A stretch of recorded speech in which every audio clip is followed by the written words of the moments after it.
बिस्मिल्लाहिर्रहमानिर्रहीम, अस्सलाम वालेकुम, गुड मॉर्निंग और वेलकम करेंगे आपके शो में जिसका नाम है सबसे आगे, इस उम्मीद और दुआ के साथ कि आप बिल्कुल खैरियत से होंगे। मेरा नाम अनम अहमद है। मेरा नाम आयशा यूसुफ है। उठ के खुर्शीद का सामान सफ़र ताज़ा करें। सुबह हो चुकी है, आगाज़ हो चुका है एक नए हफ्ते का। आप भी तैयार हो जाइए इस दिन को अच्छे तरीके से गुजारने के लिए और इस पूरे हफ्ते को अच्छे तरीके से गुजारने के लिए। इंपॉर्टेंट ये होता है कि जब आपके वीक का आगाज़ हो ना, तो वो अगर अच्छा हो तो ज़रा ये प्रॉबिलिटी बढ़ जाती है कि आपका पूरा वीक भी अच्छा गुजरेगा और आपका दिन भी अच्छा गुजरेगा। इसलिए कहा जाता है ना कि भाई अच्छी अच्छी बातें बोला करो और अच्छे अच्छे तरीके से दिन जो है ना वो गुजारने की कोशिश किया करो। अच्छा, बड़ी इंपॉर्टेंट बात जो मैंने आपके साथ डिस्कस करनी है वो ये है कि आज 15 दिसंबर हो चुकी है, सिर्फ 15 दिन बाकी रह गए हैं 2025 के अख्ताम को। तो ज़रा सोच लीजिए अभी तक आपने क्या क्या कुछ किया है, जो जो आपने गोल्स रखे हुए थे उनको अचीव कर लिया है या नहीं किया है। इन 15 दिनों के अंदर ना ज़रा कॉन्टम्पलेट करने की कोशिश करें, रिफ्लेक्ट करने की कोशिश करें और जो लोग रूठे हुए हैं उनको मना भी सकते हैं आप, क्योंकि बड़ा इंपॉर्टेंट होता है नया साल का आगाज़ जो है ना वो अगर सबकी खुशी के साथ हो तो मुझे लगता है कि वो ज़्यादा अच्छा हो सकता है। आपका क्या ख्याल, आप क्या टिप्पणी करेंगे इसके ऊपर? नहीं, बिल्कुल सही ख्याल है। 15 दिन रह गए, जिस तरह आयशा ने आपको खुद भी ज़ाहिर है पता ही होगा कि साल खत्म होने वाला है और नए साल की शुरुआत से पहले कुछ अच्छा सोचें। जिन लोगों के साथ आपकी जो ताल्लुकात हैं वो अच्छे नहीं रहे पिछले साल, कोशिश करें या तो उन लोगों से डिस्टेंस कर लें, लेकिन अच्छे नोट पर। अगर आप किसी को पसंद नहीं करें और अच्छे लोगों की ज़िंदगी में मज़ीद अच्छे लोगों की एंट्री की जगह मेरे ख्याल से रखनी चाहिए। वो विंडो बंद नहीं कर देनी चाहिए कि शायद वो लोग मुझे अच्छे नहीं मिले या फलां पर्सन अच्छा नहीं मिला तो अब मेरी ज़िंदगी में किसी की गुंजाइश नहीं है। अच्छा, वो अच्छे लोग अपनी जगह बना ही लेते हैं, आ गया कि ये सबसे इंपॉर्टेंट चीज़ होती है। आगे बढ़ जाते हैं, अपने शो का आगाज़ करते हैं बाकायदा तौर पर। और सबसे पहली स्टोरी जो है ना उसकी तरफ जाने से पहले मैं हमसे पूछूंगी, हम अपना पानी आप सर्दियों के सीजन के अंदर एक दिन के अंदर पानी कितना पीती हैं? तकरीबन बहुत कम है। ये मेरी बहुत बुरी रूटीन है। पानी कम पीने से एक तो स्किन में भी मेरी प्रॉब्लम्स आनी शुरू हो जाती हैं, जो कि मेरे स्किन पे अभी भी हैं, शायद आपको दूर से नजर नहीं आ रही होंगी।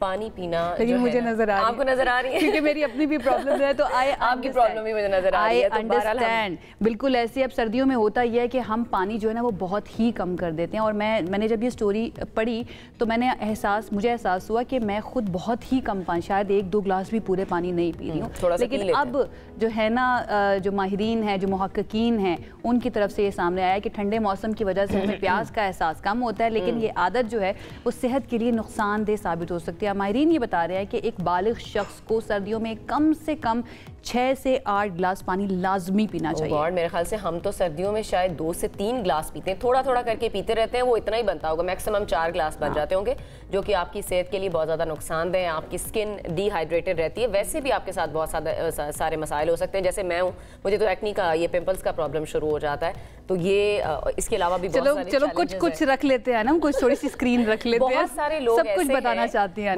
नहीं, ये सिर्फ मेरा मसला नहीं है ना, बेसिकली ये बहुत सारे लोगों का मसला है। और ये पानी ना पीने से आपके जिस्म में जब पानी की कमी होती है तो ये वाले मसाइल आ जाते हैं। ना सिर्फ जिस्म से जहरीले मादे खारिज करता है पानी, बल्कि जिल्द को नमी भी फराहम करता है, तवानाई बढ़ाता है और मुदाफ़ियती निज़ाम को मजबूत करता है। तो सर्दियों में मुनासिब पानी पीने से हाजमा जो है वो दुरुस्त होता है, वो बेहतर होता है, जिसकी बहुत ज़्यादा ज़रूरत भी होती है। सर्दी के मौसम में होने वाली बंद नाक जो अभी मेरी भी थोड़ी बहुत बंद ही है, तो वो और गले की खुश्की ये कम हो जाती है। अब मेरे मसाइल आप देख रही है ना, ये पानी कम पीने की वजह से। बिल्कुल ऐसे ही है। और ये मसाइल जो है ना ये सबके साथ ही होते हैं। अब ओवरऑल माहिरीन ये कहते हैं कि भाई पानी जो है ना आपकी सेहत के लिए बहुत ज़्यादा ज़रूरी है, आपको हाइड्रेट करने के लिए, आपकी स्किन को थोड़ा सा मॉइस्ट रखने के लिए ज़रूरी है। लेकिन उसके साथ एक नई स्टडी को भी जोड़ा है माहिरीन ने। वो कहते हैं कि मीठा पानी या शरबत, ये जो फिजी ड्रिंक्स हम पीते हैं ना, इनका इस्तेमाल जो है ना वो भी बहुत ज़्यादा ख़तरनाक आपके लिए हो सकता है। अब तहकीक ये बता रही कि जो अफराद रोज़ाना 1 से ज़्यादा ये फिजी ड्रिंक्स यानी कि मीठा पानी टाइप पीते हैं ना, उनमें गंजपन का खतरा 42% ज़्यादा रहता है। आप अपने इर्द गिर्द ज़रा चेक करें कौन कौन जो है ना गंजपन का शिकार है। इसका मतलब है वो फिजी ड्रिंक्स ज़्यादा पी रहे हैं। गंजपन ज़्यादातर तो वैसे मर्दों में देख रहे होते हैं, लेकिन ख़वातीन में बालों का गिरना अब आजकल हम सारे यही कह रहे हैं कि भाई बाल बहुत ज़्यादा गिर रहे हैं। ठीक है, हम गंजपन की तरफ तो शायद ना ही जाएं, लेकिन बाल बिल्कुल इतने से रह जाएं। जैसे खवातीन के अंदर भी ये मसला होता है अच्छा खासा, एलोपेशिया भी जिसको कहते हैं ना, तो ज़रूरी है भाई। देखिए जो चीनी है ना उसके बारे में हमेशा मैंने ये पढ़ा है कि इट्स अ वाइट पॉइजन, इससे जितना आप दूर रह सकते हैं, इसका फायदा कोई नहीं है। रिफाइंड शुगर आपके लिए बिल्कुल भी अच्छी नहीं है, वो आपको मोटा भी करती है, आपकी स्किन के लिए भी अच्छी नहीं है। एंड देन अब तो गंजपन का भी पता चल गया, तो इससे दूर ही रहें तो बहुत ज़्यादा बेहतर है। अच्छा जी, अगली स्टोरी जो है वो भी आपकी सेहत से मुताल्लिक आपको बता देते हैं। 45 साल से कम उम्र अफराद में दिल की बीमारी को अचानक अमवात की सबसे बड़ी वजह करार दिया गया है। Now this is very sensitive for me as well, क्योंकि मेरे अभी रिसेंटली मेरे अपने भाई जो है ना वो इस हार्ट अटैक से गुजरे हैं, तो आई अंडरस्टैंड कि ये कितना ज़्यादा ट्रॉमेटाइजिंग होता है उस शख्स के लिए भी और उसकी फैमिली के लिए भी। लेकिन ये नई तहकीक जो है ये बता रही है कि बज़ाहिर सेहतमंद अफराद भी दिल की बीमारी से घर में या सफ़र के दौरान जान से हाथ धो बैठते हैं, और दिल की बीमारियों की वजह से 18 से 45 साल के अफराद जो है ना उनके जान जाने का ख़तरा बहुत ज़्यादा बढ़ता जा रहा है। 57% इस तरह के केसेस हैं। माहिरीन ये बता रहे हैं मौरूसी दिल के अमराज की बर वक्त अगर तशखीस उस पर जोर दिया जाए या वो तशखीस जल्द हो जाए तो शायद इस पर काबू पाया जा सकता है या किसी न किसी तरीके से मरीज़ को बचाया जा सकता है, उसके चांसेस ज़्यादा हो जाते हैं। तो वो लोग जिनकी फैमिली हिस्ट्री है, जिस तरह आयशा अपने भाई का भी जिक्र कर रही होती हैं अक्सर, तो वो लोग जिनकी फैमिली हिस्ट्री है उनको मेरे ख्याल से चेकअप अपना करवाते रहना चाहिए। जिनकी फैमिली हिस्ट्री नहीं भी है ना उनको भी करवाना चाहिए। ये इस तरह की बीमारी है कि आपका समटाइम्स जो है ना फैमिली हिस्ट्री नहीं होती है, जेनेटिकली आपको ये जो है ट्रांसफ़र नहीं हो रही होती, उसके बावजूद समटाइम्स ऐसी बीमारियां निकल आती हैं। तो इट्स इम्पॉर्टेंट कि अपना ख्याल रखें, और अपना ख्याल रखने के साथ साथ अपने इर्द गिर्द वाले जो है ना उनका रखना बहुत ज़्यादा ज़रूरी है। लेकिन कुछ चीज़ें होती हैं जिससे आप जो है ना कुछ भी कर लें, कहीं ना कहीं वो आपको नुकसान दे ही देती हैं, जिसमें आजकल हमारा मौसम जो है ना उसमें हमारा इख्तियार नहीं है ना, उसमें इख्तियार नहीं है, वो अल्लाह ताला के हाथ में है। लेकिन कुछ चीज़ें हमने भी कंट्रीब्यूट की हैं। हम बात करें मुल्क के मैदानी इलाकों में इस वक्त जो शदीद धुंध पड़ रही है, और शदीद धुंध के बायस मलगूबा सा मुझे नजर आता है, धुंध भी है स्मॉग भी है, अब मिक्स हो गया ना सब कुछ। वो धुंध तो हम बचपन में ही देखते थे, अब तो स्मॉग को ही हम धुंध कह रहे हैं। बहरहाल जी, इस्लामाबाद पेशावर मोटरवे पेशावर से रशकई तक बंद है। लाहौर इस्लामाबाद मोटरवे लाहौर से कोट मोमिन और पिंडी भटियां फैसलाबाद मोटरवे दरखाना से फैजपुर तक बंद है। फैसलाबाद मुल्तान मोटरवे की बात करें तो वहां पर पिंडी भटियां से मुल्तान तक ट्रैफिक को रोका गया है, और मुल्तान सखर मोटरवे भी हर किस्म की ट्रैफिक के लिए मुकम्मल तौर पर बंद कर दी गई है। अब ये मोटरवेज को तब बंद किया जाता है जब बिल्कुल ही जो विजन है वो या तो सिफर पर आ जाए या बिल्कुल सिफर के आसपास ही हो, ताकि किसी भी हादसे से, बड़े हादसे से बचा जा सके। मोटरवे पे गाड़ियों की स्पीड चूंकि इतनी ज्यादा होती है, फिर वो छोटा सा एक हादसा नहीं होता, फिर बहुत सारी गाड़ियां आपस में टकरा जाती हैं। इस तरह के माजी में हमने कई वाक़यात ये बड़ा ज़रूरी होता है कि विजिबिलिटी को चेक करते रहें, और इस तरह की अपडेट्स जो है ना वो जो ट्रैफिक पुलिस है, स्पेशली मोटरवे पुलिस जो है उनकी तरफ से आती रहती है। तो ये थोड़ी देर पहले के स्टैट्स हमने आपके साथ शेयर किए हैं, अभी जो सिचुएशन है वो जैसे ही आएगी वो भी आपके साथ शेयर कर देंगे। और कुछ ऐसी खबरें भी आ रही हैं कि कुछ मोटरवेज को खोल भी दिया गया है और लोग वहाँ पर बासानी ट्रैवल भी कर रहे हैं। सफर करना आसान है। अच्छा जी, धुंध की वजह से कहा जाता है कि भाई अगर आपको बहुत ज़रूरत है ना तो आप घर से बाहर निकलें, अदरवाइज निकलने की ज़रूरत नहीं है। सिर्फ आप तफरीह के लिए घर से बाहर निकल जाएं तो ये अक्लमंदी नहीं होगी। अच्छा, और बाकी मुल्क के अंदर क्या सिचुएशन मौसम की रहने वाली है ये भी ज़रा जानने की कोशिश करेंगे। लेकिन AQ इंडेक्स, क्योंकि हमने धुंध के साथ साथ जिक्र कर दिया था स्मॉग का भी, तो वो सिचुएशन ये है कि लाहौर का AQ इंडेक्स थोड़ी देर पहले जो रिकॉर्ड किया गया वो 181 है, 181 है। और सब दुआ कर रहे हैं कि बारिश हो जाए, लेकिन अब फोरकास्ट जो है वो आ गई है कि बारिश होने वाली है। ऑलमोस्ट NDMA जो है ना वो ये कह रहा है कि बारिश होने वाली है, और NDMA के मुताबिक मुल्क के मुख्तलिफ इलाकों में 18 दिसंबर तक बारिश और बर्फबारी का इम्कान भी जाहिर किया जा रहा है। अब कौन कौन से शहरों के अंदर ये बारिश हो सकती है और किनको तैयारी करनी चाहिए ज़रा जान लेते हैं। हमारे साथ मोहन विर्क साहब मौजूद हैं, डायरेक्टर फोरकास्टिंग मेट, उनकी तरफ चलते हैं और इनसे जानते हैं। विर्क साहब, थैंक यू सो मच हमें ज्वाइन करने के लिए। आई होप आप बिल्कुल ठीक ठाक होंगे। बताइए ज़रा, हमें अपडेट कीजिए कि बारिश कब हो सकती है। वैसे तो दिसंबर के आगाज़ में भी फोकास्ट थी, लेकिन बारिश ऐसे हुई नहीं। स्पेशली अगर मैं इस्लामाबाद लाहौर की बात करूँ, वहाँ पे इतनी बारिश नहीं हुई। अब कितने चांसेस है बारिश होने के? देखें, अभी तो फिल वक्त बारिश जो है ना ही मैदानी इलाकों में है, ना ही इस्लामाबाद, रावलपिंडी और इसके गिरदनवा में बारिश के चांस हैं। अभी आने वाले दिनों में मौसम जो है ना इसी तरह सर्द और खुश्क रहेगा। ताहम जो है 20 के बाद एक मगरबी हवाओं का सिलसिला पाकिस्तान में दाखिल होगा, जिससे मगरबी इलाके पाकिस्तान के होंगे, जिसमें बलूचिस्तान के भी इलाके होंगे और बलाई खैबर पख्तूनख्वा और हो सकता है। NDMA कह रहा है कि बारिश होने ही वाली है और शायद 18 तारीख तक बारिश रहेगी। तो ये तो उनके स्टैट्स हम शेयर कर रहे हैं अपने नाज़रीन के साथ। आप कह रहे हैं कि अभी नहीं हो रही बारिश? देखिए, जो बारिश है, बारिश तो इन इलाकों में नहीं है, ना ही पंजाब में है और ना ही सिंध के इलाकों में जो है ना वो बारिश है, ना ही अभी बलूचिस्तान में कोयटा वाली साइड पे थोड़ी बहुत जो है ना वो बारिश अगले 24 घंटे में जो है ना वो हो सकती है। और इसके अलावा जो है ना बाकी इलाकों में कोई नहीं है। अच्छा, नॉर्दर्न साइड पर जबकि भी जो एक्सपेक्टेड है बारिश? जी मैं वही पूछने लगी कि बलाई इलाकों का बता दें। बलाई इलाकों में अगर हम बात करें गिलगित बल्तिस्तान की और बालाई खैबर पख्तूनख्वा की, जिसमें चित्राल के इलाके शामिल हैं, चित्राल और गिलगित बल्तिस्तान में यहाँ पर अगले 24 से 48 घंटे में बादल भी रहेंगे, क्लाउडी होगा, और पहाड़ों पर, बुलंदो बाला पहाड़ों पर जो है ना वो स्नोफॉल भी होगी। बाकी किसी इलाके में, पाकिस्तान के जो नीचे वाले इलाके हैं, वहां पर कोई बारिश के चांसेस आने वाले दिनों में नहीं है। ठीक है, और ये कितना ख़तरनाक वैसे हो सकता है, अगर थोड़ा सा आप इसके ऊपर चर्चा करें विर्क साहब, क्योंकि बारिश होना अब कहा जा रहा है कि ज़रूरी भी हो गया है। ये स्मॉग की वजह से, मैं कल लाहौर में थी और वापस आते हुए जो मैंने सिचुएशन देखी है, बहुत ही ज़्यादा बुरा हाल है, बहुत ही हेज़ी हो चुका है, और इस्लामाबाद में भी ऐसा ही है। कितना नुकसान हो रहा है इस बारिश के ना होने से? देखिए जी, बारिश अगर नहीं होती तो जाहिर बात है इसका जो है ना लोगों में जो गले की बीमारियां और सांस में मसले मसाइल, ये इस तरह की सिचुएशन जो है ना वो बीमारियां जो है जन्म लेती हैं।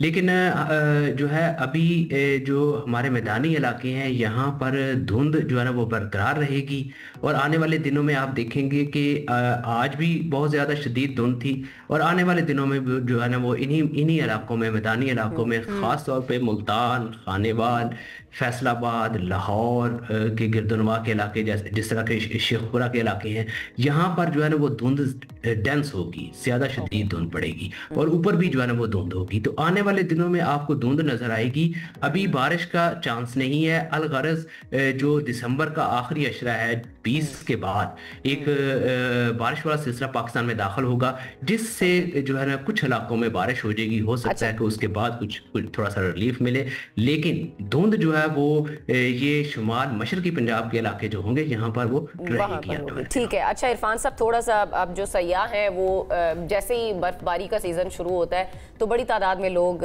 जो है वो मरी का रुख करते हैं, क्योंकि वो नज़दीक भी है बाकी इलाकों से और वहाँ पर लोगों का रश देखने में आता है। तो लोग इंतज़ार कर रहे हैं मरी में बर्फबारी के कब इम्कानात हैं, कब प्रेडिक्शन है? देखिए, मरी में अभी तो अगले चंद रोज में या रमा हफ्ते में तो कोई चांस नहीं है बर्फबारी का ना। तो उसके बाद इस वीकेंड में एक बारिश वाला सिलसिला पाकिस्तान में दाखिल होगा, और उसमें जो है एक्सपेक्ट किया जा सकता है कि जो है बलाई इलाके जो हैं वहाँ पर जो है ना वो बारिश भी होगी और बर्फबारी भी होने के चांसेस हैं। बिल्कुल ठीक है, बहुत शुक्रिया। इरफान विर्क साहब हमारे साथ मौजूद थे और वो ये बता के गए हैं कि भाई अभी जो है ना बारिश का कोई फ़िलहाल नहीं है बड़े बड़े शहरों में, लेकिन आखिरी अशरे के अंदर बारिश हो सकती है। तो वो तमाम लोग ख़ास तौर पर जो मरी घूमने गए हुए इंतज़ार कर रहे थे बर्फबारी का, बड़ा अफसोस हुआ, आपने गलत वक्त चुन लिया। लेकिन अल्लाह ताला का निज़ाम है भाई, कभी भी बारिश हो सकती है, सिस्टम गलत भी साबित हो सकता है। तो अपनी उम्मीदें और दुआएं जो है ना वो जारी रखना बहुत ज़्यादा ज़रूरी है। एक और सिचुएशन की बात करते हैं जहाँ पर अब लग ऐसा रहा है कि दुआओं के बाद ना एक्शन के ऊपर उतर चुकी है खैबर पख्तूनख्वा गवर्नमेंट, क्योंकि खैबर पख्तूनख्वा की सियासत एक मरतबा फिर से ऐसा लग रहा है कि खबरों की जीनत बनने के लिए तैयार हो चुकी है। वज़ीर आला KPK सुहेल आफरीदी ने यह बयान दिया कि बानी PTI की कॉल पर हम निकलेंगे, और काफ़ी अग्रेसिव बयानात और स्टेटमेंट्स उनकी तरफ से आए हैं ना। वज़ीर आला की तरफ से नहीं आई, और भी लोग हैं जिन्होंने खिताब की और धुआंधार खिताब किए। जहां पार्टी कारकुनान को मुतहरिक करने की अब कोशिश की जा रही है, वहीं पर पार्टी के अंदर नज़्म ज़ब्त और इख्तलाफात उसकी भी खबरें आ रही हैं, वो भी खुलकर सामने आ रहे हैं। पेशावर के हयाताबाद स्पोर्ट्स कॉम्प्लेक्स में होने वाले जलसे में मतलूबा तादाद में कारकुन नहीं आए, और इसी पर ज़िले तंजीम के 25 अहदेदारों को शोकॉज नोटिस जारी किए गए हैं, जो पार्टी के अंदर एहतसाब की एक मिसाल भी और इख्तलाफात की एक अलामत भी कहा जाए तो गलत नहीं होगा। वो डिसइंटरेस्टेड क्यों फिर नजर आ रहे हैं वहाँ के तंजीमी अहदेदारान, लोगों को क्यों नहीं लेकर आ पा रहे? This is a question. उसकी तो फ्रस्ट्रेशन ज्यादा है। अब देखें ना, इस्तीफे भी आना शुरू हो गए हैं, ये समझ नहीं आ रही है। सीनियर रहनुमा है काजी अनवर एडवोकेट, उन्होंने पार्टी की बुनियादी रुकनियत से और तमाम ओहदों से इस्तीफा दे दिया, और कई सवालात उनके इस्तीफे के बाद भी सामने आ गए, और उन्होंने एक बड़ी इंपॉर्टेंट बात की है जिसके बाद डेफिनेटली सवाल करना बनता है कि आखिर PTI में चल क्या रहा है। वो कहते हैं कि मुझे बड़ी तकलीफ दी गई और मेरी बहुत बेइज्जती की गई है। अब ये सारा मामला है क्या? फिर एक और मामला कि सूबाई वुज़रा और मुआवनीन की जानिब से सरकारी गाड़ियाँ जो हैं वो भी वापस नहीं की गई हैं, उसके ऊपर क्या अपडेट है ये जान लेते हैं। हमारे साथ मौजूद हैं तारिक वहीद, ब्यूरो चीफ पेशावर हैं, उनकी तरफ चलते हैं। Tariq, thank you so much हमें ज्वाइन करने के लिए। सबसे पहले तो मैं ये जानूंगी कि KPK के अंदर इस वक्त क्या चल रहा है, जो सियासत है वो किस तरफ खड़ी है, और सुहेल आफरीदी साहब शायद इसी मकसद के लिए लाए गए थे कि थोड़ी अग्रेसिव सियासत करें, तो वो अब पूरा उतरते हुए नजर भी आ रहे हैं PTI में। सुबह बखैर अनम और आयशा। जिस तरह आपने बताया कि हुकूमत क्या चल रहा है, तो सियासत तो आपके सामने है खैबर पख्तूनख्वा हुकूमत की और पीटीआई की यहाँ पर, और जो हुकूमत है वो आठों पे चल रही है एक तरह से। जहाँ तक आपने कुछ वाक़यात का हवाला दिया, ख़ासकर जो जलसे पीटीआई की तरफ से किए गए, सोहेल अफरीदी की आमद के बाद जब से वज़ीर आला वो बने, कोहाट में उनका तीसरा अवामी जलसा था। लेकिन देखने में आ रहा है कि पीटीआई का जो स्ट्रीट पावर था, जो उसकी असल स्ट्रेंथ थी, वो 2-3 इस तरह जो जलसे हुए हैं उसमें उस तरह तवक्कुआत के मुताबिक देखने में नहीं आया। यही सूरत हाल हमने कोहाट में भी देखी। जिस तरह वफाकी हुकूमत या नून लीग या दीगर पोजीशन जमात वफाक में वो प्रोपेगंडा कर रही है कि कुछ कोई लोग बिल्कुल नहीं थे, ऐसा भी नहीं है। लेकिन जो तवक्कुआत थी पीटीआई के जलसे से कि बड़ी तादाद में लोग आएंगे, उस तरह देखने में नहीं आया। तो तवक्कुआत के बरक्स बहुत कम लोग इस जलसे में भी देखने में आए। लोगों की तवक्को की जा रही थी तारिक में जो तारिक, कितने लोगों की पीटीआई तवक्को करी थी कि जलसे में इतने लोग आएंगे, और कम तादाद आने की वजह बेसिकली आप वहां पर मौजूद हैं, क्या लग रहा है लोग क्यों नहीं निकले? देखिए, जो तवक्को की जा रही थी या जो दावे किए जा रहे थे वो तो 20-30 हज़ार लोग जमा करने का दावा किया जा रहा था। लेकिन ग्राउंड पे जो वहाँ पे हमारे नुमाइंदे थे और उनसे हमने फंस लेने की कोशिश की, तो उनके मुताबिक 6-7 हज़ार से ज़्यादा लोग वहाँ पर जमा नहीं हुए थे। इसके बावजूद कि इस जलसे के लिए जितने भी मुतल्लिका MPAs हैं, नाज़िमीन हैं, कौंसलर लेवल तक, और जो पार्टी का स्ट्रक्चर है, जो तंजीमी ओहदेदार हैं, उनको भी टास्क सौंपा गया था, लेकिन उस तरह लोग जमा नहीं किए गए, जमा नहीं हो गए। जिस तरह मैं बताया कि स्ट्रीट पावर जो पीटीआई का खासा था कि वो एक दिन के नोटिस पर वो हज़ारों लोगों को 3-4 साल पहले तक जमा करते थे। हम देख रहे हैं कि बतदरीज उसमें, उस स्ट्रेंथ में, उस क़ुव्वत में कमी देखने में आ रही है। इसके बावजूद कि यहाँ पर पीटीआई की हुकूमत है, सरकारी मशीनरी उनके पास है, वसाइल है, लेकिन क़यादत की तब्दीली के बाद ये जो स्ट्रीट पावर है बदतरीज कम होती जा रही है। मैं यहाँ पर हवाला दूंगा अली अमीन गंडापुर का कि जी आप कंप्लीट कर लें तारिक। सिर्फ जी मैं ये सिर्फ ये कह रहा कि जो एजुटेशन की सियासत थी उसमें हमने देखा था कि अली अमीन गंडापुर काफ़ी पावरफुल थे, उसके पास स्किल था लोगों को जमा करने का, इज्तिमात, जलसे जुलूस का, वो उसकी मौजूदगी जब वो वज़ीर आला थे तो इस तरह के जलसे जुलूस में हमने देखा ठीक ठाक लोग मौजूद होते थे और वो कारकुनों को जमा करने के माहिर समझे जाते थे। लेकिन सोहेल अफरीदी की आमद के बाद मुतहर्रिक करना पड़ता है, और ये जितने भी मुंतज़मीन होते हैं, इंतज़ामी अहदेदार होते हैं, उनकी रिस्पॉन्सिबिलिटी होती है, MPAs की रिस्पॉन्सिबिलिटी होती है, जिसका हम जिक्र भी कर रहे हैं। लेकिन हमें तो यहाँ पर मुंतज़मीन की जो है ना वो दिलचस्पी नज़र नहीं आ रही। आपको क्या लगता है कि क्या क़यादत की तब्दीली कारकुनों के साथ साथ जो मुंतज़मीन हैं उनके ऊपर भी असर डाला, इसलिए उनकी तरफ से इतनी डिसइंटरेस्टेडनेस हमें नज़र आ रही है? बिल्कुल ऐसा ही है, बिल्कुल ऐसा ही है, क्योंकि इस वक्त जो पार्टी की सूबाई क़यादत है वो जुनैद अकबर के पास है। वो गुफ्तार के गाजी है, उसके गरम गरम बयानात आप सुनते रहते हैं, लेकिन जब ग्राउंड पे जब तहरीक चलाने की बात होती है, जलसे जुलूस की बात होती है, तो उस तरह जुनैद अकबर उस तरह मुतारिक देखने में नहीं आते हैं, ना अपने MPAs को, MNAs को और पार्टी के दीगर अहदेदारों को मुतारिक कर पाते हैं। अब सारा बार जो है, जो सारा बोझ है वो सोहेल अफरीदी पर आ गया है, और सोहेल अफरीदी में उस तरह की हम क्वालिटी नहीं देख रहे हैं कि वो एजुटेशन की सियासत, वो तो तंदुतेज़ बयानात, तकारीर तो कर लेते हैं, लेकिन स्ट्रीट पावर को जमा करना, ये ऐसा भी नहीं है कि पीटीआई की स्ट्रीट पावर ख़त्म हो गई है, फॉलोइंग अब भी ठीक ठाक है, लेकिन जो लोग निकलते थे वो उस तरह नहीं निकलते अब जलसे जुलूस में।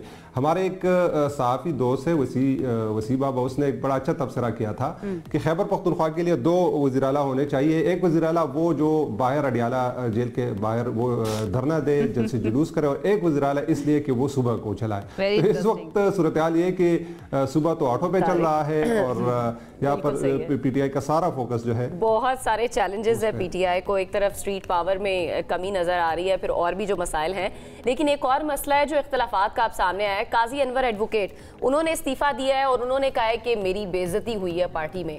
अब इसके बाद आपको पार्टी की पोजीशन क्या नजर आ रही है? इख्तलाफात कितने ज्यादा बढ़ चुके हैं और कितनी मुश्किलात आपको मजीद नजर आ रही हैं पीटीआई के लिए? देखिए, काजी अनवर का केस जो है वो थोड़ा मुख्तलिफ है। उसका बुनियादी जो गिला बनता है, जो शिकायत है, वो ये है कि अभी हाल ही में जो बार कौंसिल के इंतखाबात हुए थे तो उसमें पार्टी की तरफ से उनको तीसरी तरजीह पे रखा गया था।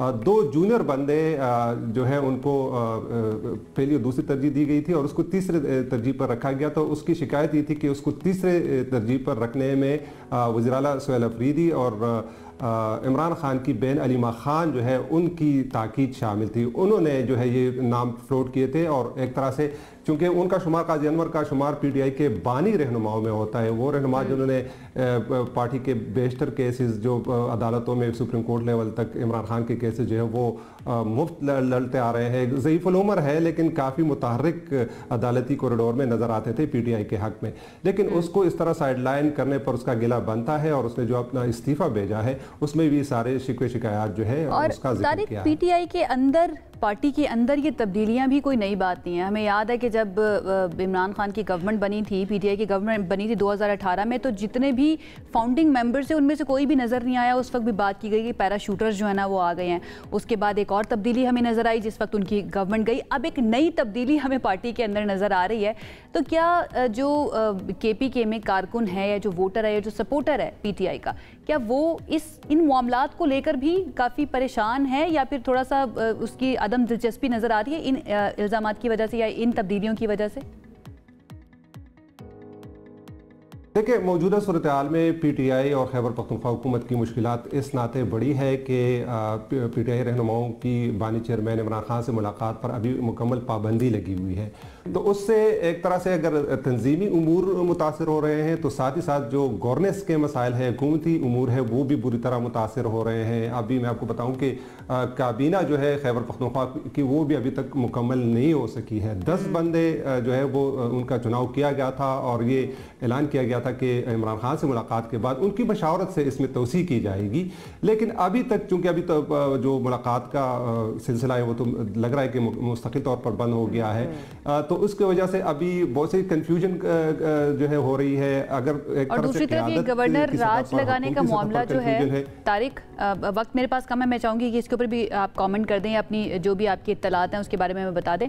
गवर्नर राज लगाने का मामला जो है, क्या इसने भी कंफ्यूजन क्रिएट की है KPK के अंदर, वहाँ की पॉलिटिक्स में? देखिए, अगर वफाकी हुकूमत की बात की जाए तो उन्होंने ठीक ठाक ग्राउंड बना लिया है। इस हवाले से ठीक ठाक जो एक प्रोपेगेंडा होता है या ग्राउंड पे जो चीज़ें हैं उसको ठीक ठाक उछाला है कि जो चीज़ें गवर्नर राज के लिए मुहर्रिकात में बन सकती है, जो जवाज़ बन सकती है, वो तमाम चीज़ें उन्होंने 1 महीने तक की है।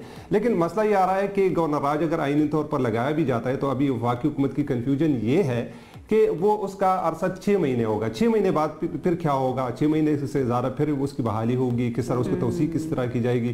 तो अभी इतलात ये आ रही है, ज़राए के कहना है कि इस गवर्नर राज से पहले जो है 28वीं तरमीम पर भी गौर किया जा रहा है। 28वीं तरमीम में अगर गवर्नर राज का जो दौरानिया है उसको तोसी दी जाती है तो फिर वो इस लाइन पर वफाकी हुकूमत आएगी।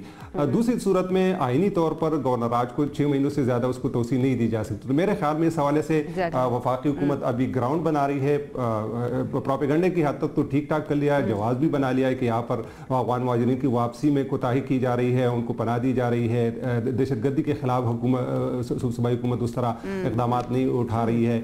तो ये सारी चीज़ें ग्राउंड तो बना लिया है, लेकिन फैसला करने में मेरे ख्याल में अभी वफाकी हुकूमत को स्टेज जो है वो सेट हो चुका है, लेकिन स्टेज पर आकर परफॉर्म करने के लिए अभी और बहुत सारी चीज़ें जो है ना वो ठीक करने की ज़रूरत है गवर्नमेंट की तरफ से। बहुत शुक्रिया तारिक वहीद, आपने काफ़ी सारे मामलात के ऊपर बात की। जी बताइए।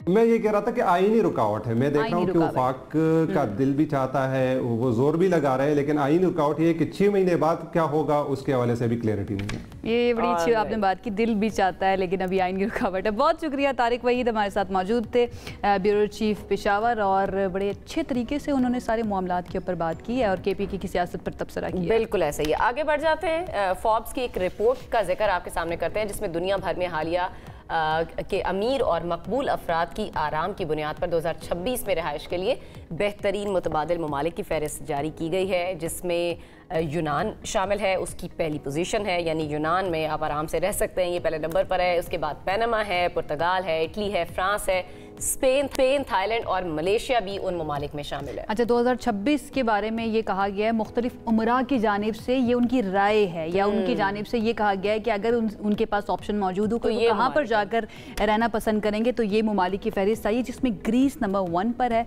Greece is very beautiful. यहाँ के जो खूबसूरत मनाजर हम देखते हैं ना, वो नीला नीला समंदर हम देखते हैं, किसका दिल नहीं चाहेगा, जी किसका दिल नहीं चाहेगा वहाँ पर जाके रहने का, लेकिन इट्स वेरी एक्सपेंसिव जहाँ तक मैंने सुना। खैर, रिपोर्ट ये बताती है कि ये अफराद अपने लिए एक महफूज और बेहतर प्लान बी रखना जो है ना वो पसंद करते हैं, और उनका इंतखाब जो है ना वो ये ममालिक है या इन ममालिक की फहरिस्त है जहाँ पर बेहतर इंफ्रास्ट्रक्चर भी है, साजगार मौसम भी है, कारोबारी मौके भी हैं, मजबूत मालियाती निज़ाम भी है, और क्राइम रेट जो है ना जहाँ पर बहुत कम है, वहाँ पर जाना पसंद करेंगे। असल वजह मेरे ख्याल से यही है कि लोग एक तो रश से और हर चीज़ से दूर जाना चाहते हैं, ज़िंदगी के रश से पुरसकून जगहों का इंतखाब करते हैं, और सबसे बढ़कर जो होती है ना वो किसी भी मुल्क की सिक्योरिटी होती है, आपकी सेफ्टी होती है। फिर लोग जहाँ पर इन्वेस्ट करते हैं, खास तौर पर गल्फ कंट्रीज में भी लोगों का काफ़ी रुझान। गल्फ कंट्रीज का आपने जिक्र किया, एक इंटरेस्टिंग बात बताऊं, इस लिस्ट के अंदर गल्फ कंट्रीज शामिल नहीं है। ऑफ कोर्स नहीं है, मैं सेफ्टी और मेजर्स की बात कर रही हूँ कि वो लोग जो प्रेफर कर रहे होते हैं ना इस तरफ आना, उनकी भी पहली नंबर पे मेरे लिए वैसे हैरानकुन खबर है ये, क्योंकि मुझे ऐसा लगता है या जहाँ तक मैंने पढ़ा है लोग बहुत ज़्यादा इन्वेस्ट कर रहे हैं गल्फ कंट्रीज के अंदर, और गल्फ कंट्रीज का फोकस भी ये है, चाहे वो सऊदी अरब हो, बहरीन हो, यूएई हो, सब का निज़ाम बड़ा अच्छा है, टैक्स का निज़ाम बहुत अच्छा है, और वहाँ पर सेफ्टी और सिक्योरिटी मेजर्स बहुत ज़्यादा है। लेकिन जो उमरा हैं, जो मिलियनेयर्स या बिलियनेयर्स हैं, वो ये चाहते हैं कि वो उन कंट्रीज़ में जाएं। मुझे ऐसा लगता है जहाँ पर नेचर ज़्यादा जो है ना वो नज़र आती है, जहाँ पे समंदर भी मौजूद है, ग्रीनरी भी मौजूद है, अच्छा इंफ्रास्ट्रक्चर भी मौजूद है। बहरहाल अपनी अपनी मर्जी की बात है। हम जब मिलियनेयर बनेंगे ना तब भी हम डिसाइड करेंगे कि हमने कहाँ जाना है। अब हम एक ब्रेक की तरफ जाते हैं, ब्रेक से आएंगे तो बात करेंगे मज़ीद दीगर अहम टॉपिक्स पर। हमारे साथ रहिए। जनाब, मौसम जो है वो तब्दील हो रहा है, बल्कि बारिशें नहीं हो रही तो खुश्क सर्दी पड़ी है, जिसने बहुत सारे लोगों के लिए मसाइल बढ़ा दिए। मैं पहले बता दूं, मैंने अनम को कहा कि आपको शुरू करना चाहिए, क्योंकि ये एक रिप्रेजेंटेटिव है राइट नाउ जो मौसमियाती तब्दीली की वजह से या मौसम सर्द होने की बहुत ज़्यादा इफेक्ट हुई है ना, तो आप बताएं जरा। मैं बता देती हूँ, हम बात कर रहे थे पहले, हम बात कर रहे होते थे कि भाई कोरोना चला आया फिर चला गया, कोरोना ने ये किया वो किया, लेकिन भाई कोरोना तो चला गया, बहुत सारे मसाइल छोड़ गया है। सुपर फ्लू नाम की एक क्या उसको कह सकते हैं, एक बीमारी है, फ्लू है जिसने हलचल मचाई हुई है, और कई ममालिक ऐसे हैं जिसमें खतरे की घंटियां बजा दी गई हैं इस सुपर फ्लू की वजह से। बरतानवी महकमा सेहत इस बारे में ये बताता है कि इस नई फ्लू से बरतानिया में अस्पतालों में रोजाना 2600 से ज़ायद मरीज दाखिल हो रहे हैं, तकरीबन 2600 मरीज रोजाना की बुनियाद पर आ रहे हैं, और ये गुज़श्ता हफ्ते के मुकाबले में तकरीबन 50% ज़्यादा है। बरतानवी वज़ीर सेहत जो है उनकी तरफ से ये भी कहा गया कि ये सूरत हाल कोविड के बाद अस्पतालों पे सबसे बड़ा हम कह सकते हैं ये दबाव है, और अगरचे WHO का कहना है कि नई किस्म ज़्यादा मौलिक नहीं है, लेकिन इसका फैलाव मामूल से कहीं ज़्यादा है। अब सिचुएशन ये है कि ये सिर्फ बरतानिया तक महदूद नहीं है, पाकिस्तान के अंदर भी इसके केसेस हमें नज़र आ रहे हैं। अब ये सुपर फ्लू नॉर्मल फ्लू या रेगुलर फ्लू से किस तरह से मुख्तलिफ है, हमें कैसे पता चलेगा कि ये फ्लू हमें नॉर्मल वाला हुआ है या फिर सुपर फ्लू हुआ है, ये सब जानने की कोशिश करते हैं। कौन ज़्यादा वल्नरेबल है, हमें कौन कौन सी एहतियातें करनी है, ये जान लेते हैं। हमारे साथ मौजूद है मेडिकल स्पेशलिस्ट हैं डॉक्टर अनीसा जली साहिबा, उन्होंने हमें ज्वाइन किया है। अस्सलाम वालेकुम डॉक्टर साहिबा। जी वालेकुम अस्सलाम, कैसी हैं आप? बिल्कुल ठीक, बहुत शुक्रिया इनवाइट करने का और अपॉर्चुनिटी देने का। Thank you so much for joining us, always glad to have people like you on our show. सबसे पहले तो ये बताएं कि वही जो मैं ब्रेक में कही थी कि ये क्या एक नई बीमारी आ गई है या फिर ये पहले से मौजूद थी एंड देन म्यूटेट करके फ्लू जो है ये सुपर फ्लू बन गया, थोड़ा सा एक्सप्लेन करेंगे सुपर फ्लू को। अच्छा, इन्फ्लुएंजा ए पाकिस्तान का ग्लोबली हर वक्त एग्जिस्ट करता है। जब मौसम जो है बेहतर मौसम जब चेंज होता है उमूमन ये थोड़ा देर से आता है, लेकिन ये वायरस ऐसा है जिसके अंदर फ़ौरन से जेनेटिक जो म्यूटेशंस हैं वो तेज़ी से आती रहती हैं। ठीक है, तो इसके अंदर जो है हर साल क्योंकि ये वैक्सीन इसकी आती है और उसको अपग्रेड भी उसी जेनेटिक म्यूटेशंस के हिसाब से किया जाता है, लेकिन इस साल ज़रा पहले आ गया है ये, इस वजह से ज़्यादा पैनिक हो गई है। और दूसरी बात ये कि क्योंकि यूके या यूरोपियन ममालिक में जो उम्र बूढ़े लोग होते हैं वो ज़्यादा हैं पॉपुलेशन में, इसलिए जाहिर है कि उनके अंदर क्योंकि वो वल्नरेबल होते हैं, वो हॉस्पिटलाइज होने के इम्कान ज़्यादा होते हैं, उनके अंदर कॉम्प्लिकेशन ज़्यादा होती हैं, तो उनके लिए ये ज़्यादा बरिसम बात है। हमारे यहाँ हमारे अस्पतालों में जिस तरह क्योंकि हमारी पॉपुलेशन इतनी ज़्यादा एल्डरली नहीं है, ऑल्दो कि नंबर ऑफ़ केसेस जैसे जैसे मौसम सर्दी का आता है तो हमारे केसेस बहुत ज़्यादा बढ़ जाते हैं, यंग लोग भी आते हैं बाकी भी, लेकिन ये है कि हमारे लिए उस तरह से वरीसम नहीं है और एक्सपेक्ट नहीं हम कर रहे कि ये कोविड-19 की तरह की पैंडेमिक बने। अल्लाह ना करे वैसा। अच्छा, थोड़ी सी अलामात बता दें, सिम्टम्स क्या होते हैं इस सुपर फ्लू के और आम फ्लू से ये किस तरह से डिफरेंट है? देखिए, आम फ्लू जब होता है तो उसके अंदर उमूमन बुखार होता है, कमज़ोरी वगैरह महसूस हो रही होती है, गला ख़राब, खांसी, नाक बंद होती है, फ्लू उसमें ज़्यादा महसूस हो रहा होता है। ये उससे मुख्तलिफ इस तरह से है कि इसमें अचानक बहुत तेज़ बुखार जो है वो शुरू हो जाता है और वो शायद 1 दिन 2 दिन लगते हैं कि आपको सिम्टम्स क्लियरली हों, लेकिन यहाँ पे सिम्टम्स फ़ौरन से तेज़ हो जाते हैं। कभी-कभी के साथ शदीद बुखार होता है, सर पे दर्द होता है, छींकें वगैरह बहुत ज़्यादा बढ़ जाती हैं, सांस की तकलीफ होती है, उमूमन आवाज़ भी बदल जाती है बहुत तेज़ी के साथ, और इसके अलावा ये कि जिस्म में दर्द बहुत तेज़ी से होता है, बहुत ज़्यादा अनबेरेबल किस्म का इनकी आवाज़ जो है ना वो आजकल चेंज ये मेरी असली आवाज़ नहीं है। तो डॉक्टर साहिबा वैसे आई हैं, आप चेक भी करवा सकते हैं जाने से पहले। अच्छा डॉक्टर साहिबा, हमें क्या ये मिस डायग्नोस्ट भी हो सकता है? एक नॉर्मल फ्लू से इसको मिस डायग्नोस्ट भी किया जा सकता है? देखिए, कंफर्म तो उसी तरह से ही होता है जिस तरह से टेस्ट जो हैं उसके अगर किए जाएँ। ठीक है, मैंने एक इब्तदाई अलामात बता दी कि इस वजह से होता है, लेकिन क्योंकि पाकिस्तान में इस मौसम के अंदर अभी डेंगू का टाइम अभी ख़त्म हुआ, डेंगू के केसेस आ रहे थे, टाइफॉइड हमारे पास तमाम साल तकरीबन रहता है, तो सिम्टम्स हम कुछ चीज़ें ओवरलैप करती हैं, हर एक में ज़रूरी नहीं है कि जिस तरह से मैंने बताया इसी तरह से हो, लेकिन चीज़ें वही होती हैं। लेकिन वही बात है कि एहतियात और इलाज भी तकरीबन उसी तरह से होता है। तो इसका फिर टेस्ट किस तरह, क्या मुख्तलिफ टेस्ट होता है इसका? देखिए, हम रूटीनली तो क्लिनिकल जो साइंस एंड सिम्टम्स होते हैं ना उनकी बेसिस पे ही इसको तशखीस करते हैं और अकॉर्डिंगली देखते हैं। ठीक है। कुछ पॉपुलेशन ऐसी होती है जो वल्नरेबल है, हाई रिस्क है, जैसे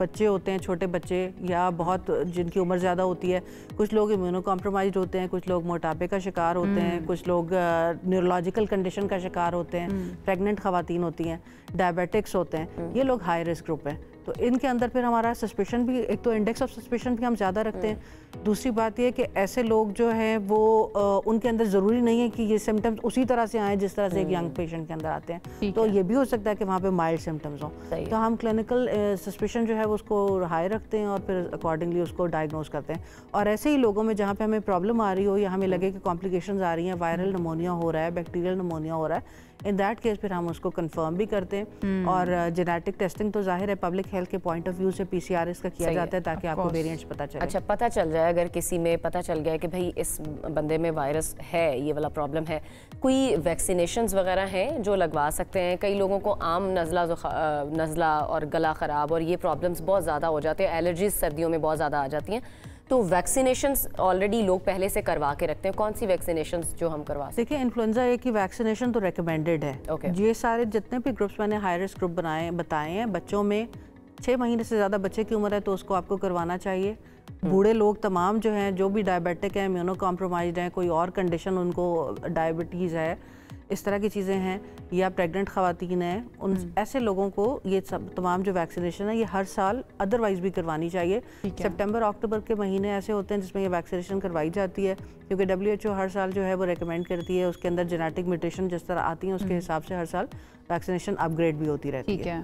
तो उस टाइम पे ईयरली ये इफेक्टिव होती है, तो विंटर आने से पहले लोग करवाते हैं। तो डॉक्टर साहब, फिर हो गया, आपको फ्लू हुआ हुआ है और ये वाले सिम्टम्स आपको फील हो रहे हैं, क्या इसको घर में ही मैनेज किया जा सकता है या फिर लाजमी है कि किसी डॉक्टर के पास जाए? एंड एट व्हाट स्टेज आपको लगे कि ना मुझे अब डॉक्टर के पास जाना चाहिए? देखिए, एक आम बंदे को हो, यंग पीपल, इसीलिए वो कैरियर ज़्यादा होते हैं ना, अपने सिम्टम्स के साथ वो फिरते रहते हैं, अपने काम को जारी रखते हैं। सबसे पहले बात तो ये कि बेड रेस्ट उसके अंदर करना चाहिए, अपने आप को आइसोलेट करना चाहिए। जिसको प्रॉब्लम हुई है ये उसकी जिम्मेदारी है कि वो मास्क लगाए ताकि वो फर्दर प्रिवेंशन के लिए वो बाकी लोगों को ट्रांसमिट ना करे। एक तो वो साइकिल को वहाँ पे ब्रेक कर देता है, तो उसको घर पे रहना चाहिए। यखनी और कहवा, ग्रीन टी वगैरह, जैसे मैं आपको अभी बता रहे, जिसको छुट्टी ना मिले वो क्या करे? ना मिले मतलब मास्क लगाए, फिर वो सोशल डिस्टेंसिंग जो है उसको करे।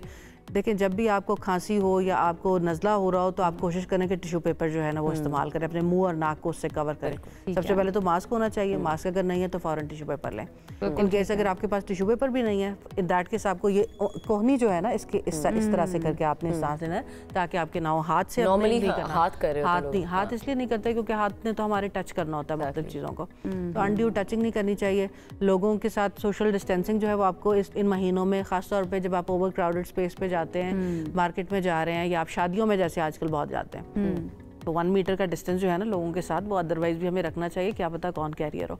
और बच्चों के साथ जरा मोहब्बतें बड़ी भी होती हैं शादियों के अंदर, तो उसमें तो आप नहीं कर सकते। थोड़ा सा डिस्टेंसिंग में करें, हागिंग में, हैंडशेक, उसमें जरा ख्याल करें क्योंकि लोग जो है वो फ्लू के मरीज बार बार मुझे देख रही हैं और मैं टिश्यू मंगवाती हूँ आपके लिए, आप परेशान ना हो। बच्चे खास तौर पे छोटे बच्चे जो होते हैं क्योंकि वो खेलते हैं, वो इधर जाते हैं, हर जगह वो फिरते हैं और फिर वो ज्यादा कैरियर बन जाते हैं। बड़ों लोगों में बूढ़े लोग घर के अंदर होते हैं, उनके पास आते हैं तो वो कैरियर होते हैं। दूसरी बात, इस मौसम में हर कोई खिड़कियां दरवाजे अपने बंद कर लेता है, तो हमें जो है वो जब हम जैसे काम से जा रहे हैं, घर में आप इस वक्त अंदर नहीं है, तो आपको खिड़कियां दरवाजे अपने पर्दे हटाने चाहिए, वेंटिलेशन उसकी बेहतर करनी चाहिए, हवादार उसको रखेंगे तो फिर उससे जो है अंदर की एनवायरनमेंट भी रहेगी, सस्पेंडेड पार्टिकल्स भी नहीं रहेंगे और आपकी उससे वो हवा के लिए तो लोगों को ये लगता है ना कि ठंडी हवा जब अंदर आती है तो वो आपको बीमार कर रही होती है, इसलिए खिड़कियों को भी बंद कर देते हैं, दरवाजों को भी हम बंद कर देते हैं। जाहिर है जब आप नहीं है, आप नहीं कमरा आपके इस्तेमाल में नहीं है, तो डेफिनेटली आपको उस टाइम पे आप बंद कर सकते हैं। We have a caller right now, Yahya हमारे साथ मौजूद हैं। अस्सलाम वालेकुम Yahya, good morning. Good morning to all of you. Good morning to you too. अच्छा डॉक्टर साहब को सलाम हो, मैं डायरेक्टली टू के मौजू की तरफ आता हूँ। मैं ये पूछना चाहता हूँ, देखिए सुपर फ्लू एक ज़ाहिर दुनिया में फैला भी हुआ है और स्पेशली यूके में बहुत है, वहाँ तो लोग बहुत से लोग इसको शायद ये भी तस्वुर कर रहे हैं कि ये कोरोना की कोई किस्म है, इससे एक पैनिक भी फैल रहा है। अच्छा डॉक्टर साहब से मेरा सवाल ये कि ये जो चीज़ है सुपर फ्लू, इसको स्टिमुलेट किस तरह होता था ये, अगर इसकी जो हम किस तरह ये क्या और रीजन है जिसकी वजह से स्टिमुलेट हो जाता है, और अगर ये सुपर फ्लू का प्रॉपर ट्रीटमेंट नहीं करें सही टाइम पर, कैन इट टर्न इनटू ये निमोनिया, ये हो सकता है। और डॉक्टर मैं हमेशा इनके प्रोग्राम में बात हमेशा पूछता हूँ क्योंकि एक्चुअली होता ये कि हम डॉक्टर्स के पास जाते हैं, जनरल फिजिशियन के पास, अनफॉर्चुनेटली हमारे बहुत सारे जनरल फिजिशियन जो है ना अपडेट नहीं होते, वो एक बेसिक और एक रिवायती इलाज करते हैं, जब तक उनको डायग्नोस होता है तो बीमारी आगे बढ़ चुकी होती है। इस बारे में आप कुछ फरमाइए। Very important. ठीक है, थैंक यू याया, थैंक यू सो मच। जी, इसमें यह कि आपका सवाल बुनियादी तौर पर यह है कि कब हमें उसको कॉम्प्लिकेशंस को देखना चाहिए। तो देखें, जो जनरल लोग होते हैं उसके अंदर तो मैंने आपको बताया कि ये खुद जो हमारी एहतियात होती है, जिसके अंदर आप उसमें गर्म पानी, चाय, कहवा, रेस्ट लेंगे, पैनाडोल रेगुलरली जो है वो आप इस्तेमाल करेंगे, कंफर्टेबल रहेंगे, सादा डाइट लेंगे, पहलवान बनने की कोशिश बिल्कुल उस टाइम पे नहीं करेंगे। अच्छा, स्मॉल फ्रीक्वेंट मील्स उसके अंदर लेने होते हैं और बिल्कुल सादा डाइट जो कि स्पाइसी ना हो, फैटी ना हो, इवन क्रैकर्स, बिस्किट, टोस्ट, ये सब चीज़ें भी जो है, राइस आप लें, ठीक है। अच्छे फ्रूट्स लें आप इस दौरान में, वेजिटेबल की सैलड्स वगैरह, ब्रोकली वगैरह जिस तरह होती है, नट्स लें, बीन्स लें, सादा दही जो होती है इवन वो भी हेल्पफुल होती है बहुत सारी चीज़ों के लिए। तो ये सब आपको एहतियात करनी होती है। अलबत्ता ये कि जब आपको लगे, ख़ास तौर पे जो मैंने हाई रिस्क ग्रुप आपको बताए हैं, इन लोगों को अपने बारे में ज़्यादा केयरफुल होना चाहिए। जैसे ही उनको सांस की तकलीफ शुरू हो, लगे कि सांस में दुश्वारी बढ़ रही है या उनका बुखार जो है वो पैनाडोल से इनिशियली जो तमाम रेमेडीज़ मैंने बताई उनसे चीज़ें बेरेबल नहीं है, दर्द उसमें ज़्यादा ख़राब हो रहा है, तो फ़ौरन उनको कंसल्ट करना चाहिए।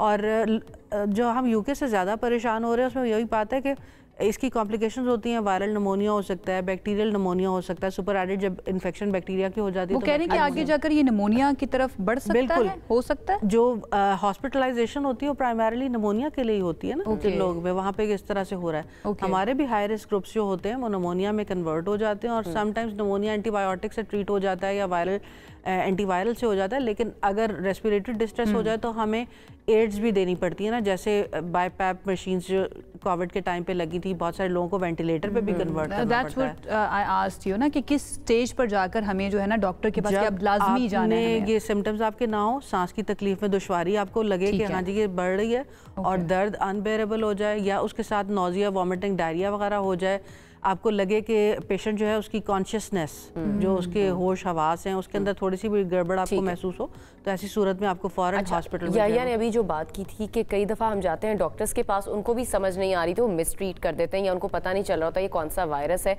फिर एक पेशेंट क्या करे? देखिए, तमाम वायरल इन्फेक्शन मैंने आपको बताया, कॉमन वायरल इन्फ्लुएंजा जो है वो उसी तरह का है। ट्रीटमेंट तकरीबन एक ही होती है, उसके अंदर कब जैसे सिम्टम्स कैसे, जैसे मैंने बताया ना कि वेरी कर जाएं। अब हमारा ये तो इतना रैपिड है ना, फौरन से चेंजेस आ रही होती हैं, सुबह में कुछ है, शाम में कुछ है, तो हम इस बात को मिसपर्सीव कर रहे होते हैं कि सुबह मैंने डॉक्टर को दिखाया, शायद वो तशखीस सही से नहीं कर पाया, तो जब उसके बाद जब आपको ये तमाम अलामतें आपकी बढ़नी शुरू हों तो फिर आपको फ़ौरन डॉक्टर को दोबारा से इमरजेंसी में कंसल्ट करना चाहिए कि ये चीज़ें इस तरह से हैं। बिल्कुल ठीक है। Thank you so much doctor Anisa, बहुत शुक्रिया, बहुत शुक्रिया, अच्छे तरीके से एक्सप्लेन कर दिया। डॉक्टर अनीसा हमारे साथ मौजूद थी। जनाब, अपना ख्याल रखने की बहुत ज़्यादा ज़रूरत है। फ्लू, नॉर्मल फ्लू का तो हमें पता चल ही जाता है, लेकिन सुपर फ्लू के सिम्टम्स जो हैं वो तो डॉक्टर साहब बता भी चुके हैं। अगर आपको ये महसूस हो कि एकदम से बहुत तेज़ बुखार हो गया है और आप बिल्कुल बहुत ही ज़्यादा डाउन हो गए हैं, तो फिर इट्स टाइम कि आप जाकर किसी स्पेशलिस्ट को दिखाएं, अदरवाइज ये निमोनिया की तरफ भी मामला जा सकता है। एक ब्रेक की तरफ हम जाते हैं। ब्रेक से जब हम वापस आएंगे तो बात करेंगे हम दीगर अहम टॉपिक्स पर और कुछ बरतानिया की भी बात करेंगे। एक ब्रेक के बाद साथ रहिए। ब्रेक के बाद आपको कहेंगे खुशामदीद। ब्रेक पर जाने से पहले हम सुपर फ्लू के हवाले से बात कर रहे थे और बरतानिया में ये बहुत ज़्यादा फैल चुका है। वहाँ पर जो तालीम का निज़ाम है उसको भी इसने काफ़ी इफेक्ट किया है। लोगों के रोज़मर्रा के जो काम है उसको भी तेज़ी से इफेक्ट कर रहा है और लोग बहुत ज़्यादा डरे हुए हैं, क्योंकि एक तरफ कोरोना के बाद जो लोगों में डर और खौफ जो है वो बढ़ गया है जब भी इस तरह का कोई मामला होता है। तो हमारे नुमाइंदे लंदन से रफ़ीक मुगल, उन्होंने कुछ लोगों से वहाँ पर बात की है, वो क्या सोच रहे हैं इस फ्लू के बारे में, उनसे जानते हैं। जी, मैं इस वक्त यहाँ पर लंदन की एक मारूफ सड़क पर इस वक्त मौजूद हूँ, जो सुपर फ्लू के हवाले से यहाँ पर मामला फैला हुआ है। बहुत सारे जो तालीमी इदारे हैं मुख्तलिफ शहरों में, मुख्तलिफ जगहों पर वो बंद भी हुए हैं और उनके बंद होने का जो सबब है उसमें जो तलबा थे और जो अमला था वो फ्लू का शिकार हुए। यहाँ पर कम्युनिटी के कुछ लोग मेरे साथ मौजूद हैं। मुझे ये बताइएगा जी कि इस वक्त सूरत हाल क्या है और एहतियाती तदाबीर क्या हो सकती है? जी, इस वक्त लंदन में जो सुपर फ्लू आया हुआ है वो बहुत उसको अफेक्ट कर रहा है लोगों को और उसमें तालीमी अदारे भी बंद हो रहे हैं। मेरे साथ मलिक खालिद मौजूद हैं जो कि पोस्ट का काम करते हैं। मलिक साहब, आप बहुत सारी जगहों पर जाते हैं एज पोस्टमैन, आप पोस्ट डिलीवर करते हैं, क्या कहेंगे? मास्क इस्तेमाल करें क्योंकि बहुत ज़्यादा ये जो है ना एक दूसरे से जल्दी से ये स्प्रेड होता है, तो बस यही है कि एहतियात करें, एहतियात बहुत ज़रूरी है। जिन लोगों ने एहतियाती तदाबीर अख्तियार की, जिन्होंने मास्क पहने, वो उनकी कुछ न कुछ बचत हो गई। तो अभी ये भी मौका ये है कि सुपर फ्लू के दौरान भी लोगों को चाहिए कि मास्क पहने, हाथ धोएं और लोगों से मेल मिलाप में एहतियात करें ताकि ये फ्लू जो है वो न फैले। साकिब साहब, आपके बच्चे हैं यहाँ यूके के अंदर, लंदन के अंदर, क्या कहेंगे? सर, कोविड की नई किस्म आई है जिसके अंदर ये वायरस में सेम उसकी है, लेकिन इसकी कोई फॉर्म में थोड़ी चेंजिंग आई है। इसमें आपको गला ख़राब हो जाता है और ये एक दूसरे से कन्वर्ट हो रहा है। तो कोशिश करें, एहतियात करें, मास्क का इस्तेमाल करें, लोगों को कम मेल जोल में रखें। Thank you very much. यहाँ पर जो मुख्तलिफ शोबाए ज़िंदगी से ताल्लुक़ रखने वाले लोग थे, उनका ये कहना था कि आप एहतियाती तदाबीर इख्तियार करें। बहुत बहुत शुक्रिया। हमारे साथ मौजूद थे हमारे नुमाइंदे। इंपॉर्टेंट चीज़ ये है कि तमाम जो बात करने वाले थे उनको भी मास्क पहन लेना चाहिए, क्योंकि अगर सुपर फ्लू इतना फैला हुआ और आपने मास्क नहीं पहना हुआ तो डेफिनेटली दिस इज़ क्वेश्चनेबल। आगे बढ़ जाते हैं। ऑस्ट्रेलिया के बारे में आप सब जानते हैं कि वहाँ पर जो एक अफसोसनाक वाक़या पेश आया, फायरिंग का ये वाक़या था जो तारीख़ का बदतरीन वाक़या कहलाया जा रहा है। ऑस्ट्रेलिया के शहर सिडनी में बोंडाई बीच पर 2 मुसल्लह अफराद जो हैं उन्होंने शहरियों पर फायरिंग की, जिसके नतीजे में अभी तक के इत्तलात के मुताबिक कहा जा रहा है कि एक बच्चे समेत 16 अफराद हलाक हो गए हैं। रिपोर्ट्स ये भी बता रही हैं कि फायरिंग का वाक़या जो है वो जूस के त्यौहार की तकरीब के दौरान पेश आया और इसके बाद पुलिस एहलकार जो हैं उन्होंने हमलावरों को डेफिनेटली टारगेट करने की कोशिश की, उनको पकड़ने की कोशिश की और पता चला कि 40 अफराद ज़ख्मी हो चुके हैं उनकी फायरिंग से, जो अस्पताल में ज़ेर इलाज है। और पुलिस ने मज़ीद मुल्ज़िमान की तलाश का ऐलान जो है ना वो ख़त्म भी कर दिया है। अब इसके ऊपर भी प्रोपेगेंडा आना कुछ बिल्कुल किया जा रहा है। कुछ इजरायली मीडिया नेटवर्क्स हैं वो इस पर प्रोपेगेंडा कर रहे हैं, किसी पाकिस्तानी मीडिया कर रहा है। जब इजराइलीज ने किया फिर उन्होंने इंडियंस ने उनके चैनल से उठाकर और वो प्रोपेगेंडा दोनों तरफ से जो है वो शुरू हो गया। खासतौर पर मुसलमानों को टारगेट करना या फिर पाकिस्तान का नाम लेकर एक बंदे को उस एक हम नाम जिसके बारे में कहा जा रहा है तो उसको भी टारगेट करना शुरू कर दिया। तो हमलावर अभी तक जो बताया जा रहा है वो 2 ही थे, दोनों बाप बेटा थे और जो उसका फादर था 50 साल, उसको टारगेट कर लिया गया था उसी वक्त हमलावर को। और जो नवीद अकरम नाम का बंदा है वो इस वक्त पुलिस की हिरासत में है। और सबसे जो इसमें अच्छी बात यह है कि जो बचाने के लिए वहाँ पर आगे गया एक बंदा जिसने उस गनमैन को रोका, उसको फायरिंग करने से, मजीद जाने लेने से रोका, वो भी एक मुसलमान था। वो मुसलमान था और डेफिनेटली उसने ये साबित किया है कि मुसलमान जो है आगे बढ़कर लोगों की जानें बचाता है, और हम इस चीज़ पर बिलीव करते हैं कि जो एक इंसान की जान बचाता है उसका मतलब उसने पूरी इंसानियत की जान बचाई है। इस तरफ इस वक्त उस शख्स की बहादुरी का हर तरफ चर्चा हो रहा है, और जिन लोगों की जानें गई हैं डेफिनेटली उसके बारे में बहुत अफसोस भी पाया जाता है। अब ये मुसलमान जो है ये एक फल फरोश है, इसका नाम अहमद अल अहद बताया गया है। इसने जो गनमैन था उसको दबोच कर वहाँ पर मज़ीद लोगों की जानें लेने से रोका। अब इसके अंदर जो भी डेवलपमेंट्स आते रहेंगे डेफिनेटली हम आपको बताते रहेंगे, लेकिन ये अफसोसनाक वाक़या ऑस्ट्रेलिया में पेश है, और जो दुश्मन है वो अपनी हरकतों से बाज नहीं आ रहा, और वो फिर पाकिस्तान के ऊपर या एक पाकिस्तानी के ऊपर प्रोपेगेंडा करने की कोशिश कर रहा है। एक ब्रेक की तरफ जाते हैं, वापस आएंगे तो बात करेंगे मज़ीद, हमारे साथ रहिए। ब्रेक के बाद जनाब आपको कहेंगे खुश आमदीद। वक्त तेज़ी से बदलता जा रहा है, और ये रिवायत रही है कि जैसे जैसे जनरेशन्स जो हैं वो बड़ी होती जाती हैं तो उनके तौर तरीके भी बदलते जाते हैं, और आजकल हमें ये नज़र भी आ रहा है, और हमें ज़्यादा फील शायद इसलिए होता है कि सोशल मीडिया का दौर है, एक्सपोजर बहुत ज़्यादा है, तो वर्क प्लेस के ऊपर जो ये तब्दीली है ना बहुत तेज़ी से हमें महसूस भी हो रही है, और इसके ऊपर बात भी बहुत ज़्यादा की जा रही है। की बात कर रही हूँ, मैं बात कर रही हूँ जेन ज़ी की। ठीक है, जेन ज़ी अब ये वो नौजवान नस्ल है जिनको मेरे ख्याल से मिलेनियल्स या फिर जो दीगर आप कह सकते हैं बॉसेस हैं या मैनेजमेंट है ना, उनको मैनेज करने में थोड़ा सा ना मसला इसलिए हो रहा है कि वो समझ नहीं पा रहे कि आखिर जेन ज़ीज़ के काम करने का तरीका है क्या, क्योंकि जेन ज़ीज़ बहुत ज़्यादा अवेयर भी हैं, उनको एक्सपोजर भी है, वो अपने राइट्स के बारे में भी जानते हैं, वो अपने राइट्स के बारे में ना सिर्फ जानते हैं उनके बारे में बात करना भी जानते हैं। तो ये सब चीज़ें ना बहुत सारे मैनेजमेंट या बहुत सारे एम्प्लॉयर्स के लिए नई हैं। अब सवाल ये है कि उनको किस तरह से मैनेज करना है, किस तरह से उनको प्रोडक्टिव बनाना है, उनको उनके पोटेंशियल के मुताबिक इस्तेमाल करना है, उनकी तख्लीकी सोच का इस्तेमाल कैसे करना है, उनकी टेक्नोलॉजी की महारत जो है या उनका एक्सपोजर जो है उनको काम के अंदर किस तरह से उसकी ट्रांजिशन करनी है। ये बहुत सारे अहम सवाल है जिन पर आज हमने बात करनी। आज हमने इसी पर बात करनी है। हमने जेनजीज को समझने की कोशिश करनी है, और हमारी कोशिश है कि वो भी हमें समझें, तभी हम मिलकर किसी भी एक वर्क प्लेस पर काम कर सकेंगे। इसी पर बात करने के लिए लाइफ कोच शीरी नकवी साहिबा ने हमें ज्वाइन किया है। शीरी, आपका बहुत शुक्रिया हमें ज्वाइन करने के लिए। जेन ज़ी के बारे में आज हमारा फिर से एक टॉपिक है। अब कहें ना उनके बारे में टॉपिक है, क्योंकि मैं इनको कहती हूँ जेनजीएस्ट ऑफ द जेन ज़ी। शीरी आपा जो है ना उनकी बिल्कुल एनर्जी इस तरह से होती है। आपा आपको क्या लगता है, आपका तो बहुत ज़्यादा बातचीत रहती है और मिलना जुलना रहता है हर जनरेशन के साथ, मिलेनियल्स के साथ भी, जेन ज़ी के साथ भी, जेन अल्फा के साथ भी। What do you think about Gen Zs? Norms को तोड़ रहे हैं ये, स्पेशली जब वर्क प्लेस की बात आती है, तो और ये समटाइम्स कुछ लोगों के लिए एक्सेप्टेबल नहीं भी है, कुछ एम्प्लॉयर्स के लिए। How do you see it? बहुत आला। देखिए, आपने टॉपिक ऐसा छेड़ा है, क्योंकि मैं कॉर्पोरेट सेक्टर में अक्सर काम करती हूँ, तो उसमें यही आवाजें आती हैं लोगों की कि क्या करें इनके साथ, मुश्किल हो रही है, फ्रस्ट्रेशन इतनी बढ़ रही है, क्योंकि आपने अभी खुद कहा नॉर्म्स तोड़ रहे हैं, तोड़ नहीं रहे, बदल रहे हैं।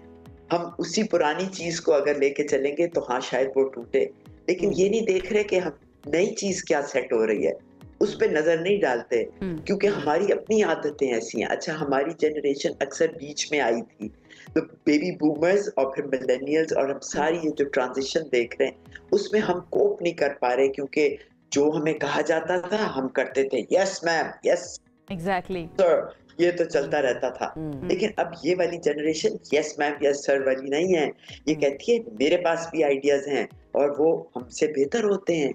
लेकिन चूंकि हमारी अपनी इनसिक्योरिटीज इतनी है कि नहीं, अगर कोई और आइडिया दे तो इसका मतलब मैं गलत हूँ और मेरी ये कंट्रोल मुझे हाथ से निकलता है, मेरा कॉन्फिडेंस शैटर होता है, तो हम तस्लीम नहीं कर पाते हैं। आप अपने घरों में देखें, सिर्फ आपकी औलाद नहीं, आपके ग्रैंड चिल्ड्रन भी जेन ज़ी में आ चुके हैं जो मेरे एज के हैं। वहां पर क्या हो रहा है, जनरेशन गैप जैसा लफ्ज बहुत पुराना है, जेन ज़ी वगैरह, जेन अल्फा तो अब आया। जनरेशन गैप, अब आप 2 जनरेशन गैप लें, which is 50 years, 1 generation is considered 25 years। खैर अब काफी श्रिंक भी हो गया है, तो आप 40 साल भी लगा लें, आप कैसे समझ सकते हैं कि ये सेम जगह सोचेंगे? फर्क क्या करना है लोगों ने?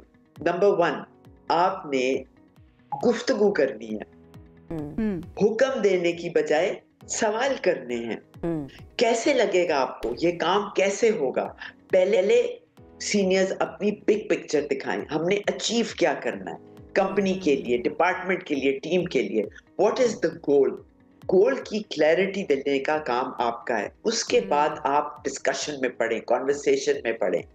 फिर जब आप राय लेंगे लोगों की, फिर उनको आप कहें कि अगर हम ये आइडिया पे चलते हैं तो इसके प्रोस क्या है, इसके कॉन्स क्या है, इसका शॉर्ट मीडियम लॉन्ग टर्म हम पूरा भार जो है सिर्फ जेनजीज के ऊपर नहीं डाल सकते कि भाई आपको तब्दील होना पड़ेगा, या फिर बॉस इज ऑलवेज राइट, या फिर leader is always right. Leader तो वो होता है, एक तो वो कि आगे वाले लीडर्स को तैयार करे, और दूसरा ये कि उसको पता हो कि मेरी टीम के अंदर अगर यंगस्टर्स भी मौजूद हैं और थोड़े से एजड लोग भी मौजूद हैं, तो हर किसी को उनके पोटेंशियल के मुताबिक और उनकी ताकतों के मुताबिक इस्तेमाल किया जाए। Shri Apa, it's time to change ourselves also. हम अपने आप को तब्दील करना नहीं चाहते, और जो नई नस्ल पॉजिटिव चीज़ें कुछ हद तक हमारे सामने लेकर आ रही है, बात करना, कॉन्वर्सेशन करना सिखा रही है, जो एक ऑकवर्डनेस होती थी बॉस और एक एम्प्लॉय के दरमियान, उसको ख़त्म कर रही है। We are not ready to accept it. Do you agree with me? Yes, absolutely. कब कुछ कर भी लेते हैं, but it is frustrating. And I've got some, हमने locally in-house रिसर्च की है पाकिस्तानी जेनजीज पे, और कुछ पॉइंट्स निकाले हैं, वो मैं आपके साथ शेयर कर सकती हूँ ताकि हिदायत मिल जाए लोगों को। जी जरूर। अच्छा, तो सबसे पहली बात ये कि जेनजीज आर डिजिटल नेटिव्स। इनसे जितना आपने काम लेना है डिजिटली, रिसर्च बहुत पक्की होती है इनकी, और वहां से एनालिटिकल थिंकिंग कर पाते हैं, ये एक्सट्रैक्ट कर सकते हैं। तो ये आपकी स्ट्रैटेजी, पॉलिसी, इस सब के लिए निहायत फायदेमंद हो सकती है। दूसरा पॉइंट ये कि ये बड़े ओपन माइंडेड होते हैं, they accept change very quickly, they are very highly educated. दुनिया भर की Gen Z is more educated than any generation before. Number 4, they are pragmatic, they are realists, they live in a real world. इनके साथ इधर उधर की गुफ्तगू नहीं, आप मेन पॉइंट्स लेके आएं और टाइम पे रहें, pragmatic and practical तरीके ये निकालेंगे।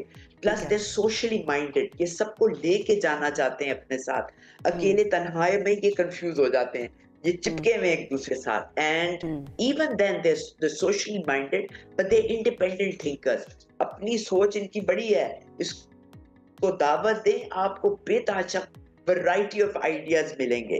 फिर क्या जी, दे आर वेरी एम्बिशियस, ये आगे जल्दी बढ़ना चाहते हैं। I want it all and I want it now. ये पहले बुरी आदत समझी जाती थी, इसका पूरा बॉसेस फायदा उठाएं, दबा के काम दें, दबा के रिजल्ट्स मांगे। They don't like stagnation. कहाँ आप रुक जाए ना, जरा देर काम करिए, कंपनी छोड़ देंगे। आपने इनको बहुत हाईली बिजी रखना है। छोटे बच्चों के साथ भी ये, ज्यादा देर तक बच्चों के साथ वही चीज ना करें, तब्दीली चाहिए इनको। अच्छा, money and success are their priority. Salary किस पे खर्चते हैं? चलो चाय पीते हैं, खाना खाते हैं। इनके लोग क्वालिटी, बड़ी महंगी जिंदगियां गुजारते हैं क्योंकि इनको बड़ी हाई क्वालिटी चाहिए। अच्छा, they are obsessed with entrepreneurship. इनको आप ओनरशिप दें किसी स्टार्टअप्स बहुत करते नजर आते हैं, पूरा उसका डोमिनेंस पूरा बिल्कुल काम देते हैं। Empowerment is the big. Exactly. अच्छा, तो ये जो श्रीयापा आपने बात की है कि जेनजी को जो भी चीज़ चाहिए वो फौरन चाहिए, इसको हम क्वालिटी समझे, क्योंकि समटाइम्स ये होता है कि फ़ौरन आपको हर चीज़ मिल नहीं सकती है। तो वो जो एक्सेप्टेंस का रवैया है वो आपको नहीं लगता कि कहीं ना कहीं लैक कर रहा है यहाँ पर? हर चीज़ आपको फ़ौरन कभी भी मिल नहीं सकती, चाहे वो छोटा सा बच्चा हो या वो ग्रोन अप कोई टीनेजर हो या इस तरह का कोई बंदा हो, तो फ़ौरन चीज़ मांगना इज इट फाइन? ये हमने पहले मैंने बात कर ली थी कि उनके साथ डिसाइड करें short, medium, long term goals. समझ आई? जो शॉर्ट में है वो इमीडिएट लीड्स टू व्हाट, ये उनको फर्मा बना के देना है कि what is the journey to the long term. Delayed gratification of the goal comes with the intermediate steps। देखिए, हमने अपने बच्चों को चर्सी बनाया किस चीज पे? वीडियो गेम्स पे। वीडियो गेम्स में हमें फौरन रिजल्ट मिलता है। इनको अब ये सोचने की आदत वो बन गई है। doesn't have to be something physical और something material। इनको आप फीडबैक भी जल्दी देते रहे, जैसे वीडियो गेम में फीडबैक मिलती है, कितनी जिंदगियां रह गई हैं, कितने बुलेट्स रह गए हैं, कितने के वो फलाफलू सारा वक्त स्क्रीन पे मिलता है। इनको आप ये चीज भी देते रहे ना, that is also I want it all, I want it now. It's not only material, please don't understand that. There are many ways of journeying and traversing this path. They need adrenaline rush जो उनको मिलता है social media के जरिए, जो उनकी एक आदत बन चुकी है, या जो उनकी बॉडी और उनका माइंड, उनकी कॉग्निटिव एबिलिटी जो है जिस चीज़ की वो आदी हो चुकी है, तो उसके मुताबिक उसको ट्रीट करना पड़ेगा। तो आपा इट्स वेरी टेक्निकल ऑल्सो ना, इसको समझने के लिए जो मैनेजमेंट है या जो बॉसेस हैं उनको अपने ऊपर भी काम करना पड़ेगा और उसके मुताबिक अपने आप को तब्दील करना पड़ेगा। आप इन नियर फ्यूचर ये तब्दीली आती हुई देख रही हैं, एक्सेप्टेंस देख रही हैं इसके अंदर? देखिए कुछ चीजें विलिंगली एक्सेप्ट की जाती है और कुछ चीजें मजबूरी, जैसे कोरोना आया था, अब सुपर फ्लू की आप बात कर रहे हैं, तो हमें मजबूरी अपने को अडेप्ट करना पड़ा है। ये जेन ज़ी इतनी असर्टिव है, एग्रेसिव नहीं है। They are very kind people, they are very passionate, they are very purpose driven and मतलब एम्पैथी है इनके अंदर। तो आप इनको ये जबरदस्ती आपके ऊपर ये हावी कर रहे हैं, आपको बदलना पड़ेगा, क्योंकि you have to hand over the range. मुस्तकबिल का सारा काम इनको ही तो देना है। अच्छा, अब बीइंग अ मिलेनियल मुझे तो बड़ी खुशी होती है, क्योंकि जिस बॉस ने हमें तंग किया है ना हमारे करियर्स के अंदर, अब वो अपना सर पकड़ के बैठे हुए हैं कि भाई ये जो नई फोर्स आई है ना, इससे निपटना किस तरह से। लेकिन आपने बहुत अच्छे पॉइंट्स बता दिए शीरी आपा, थैंक यू सो मच हमें ज्वाइन करने के लिए। और भाई देखिए, अपने आप को तब्दील करना बहुत ज़्यादा ज़रूरी है, ये तो हम वैसे शुरू से ही कहते हैं, लेकिन जहाँ पर आप अपने आप को तब्दील नहीं करेंगे वहाँ पर आपको ज़बरदस्ती तब्दील करवा लिया जाएगा न्यू जनरेशन और न्यू वर्क फोर्स की तरफ से। इट्स वेरी इंपॉर्टेंट कि खुद से हो जाए। सबसे आगे में यहाँ पर वक्त हुआ एक ब्रेक का, हम अभी वापस आ रहे हैं। Stay with us. ब्रेक के बाद आपको कहेंगे खुश आमदीद। नींद एक ऐसी चीज़ है जिसके ऊपर शायरी भी हुई है, गाने भी बने हैं, हमारे जिस्म की और जहनी सेहत के लिए इंतहाई ज़रूरी भी है। लेकिन सवाल यहाँ पर ये उठता है जो कि अरसा दराज से पूछा जा रहा है कि भाई किसको ज़्यादा नींद की ज़रूरत है, ख़वातीन को ज़्यादा ज़रूरत है या फिर मर्द हजरात को ज़्यादा ज़रूरत है।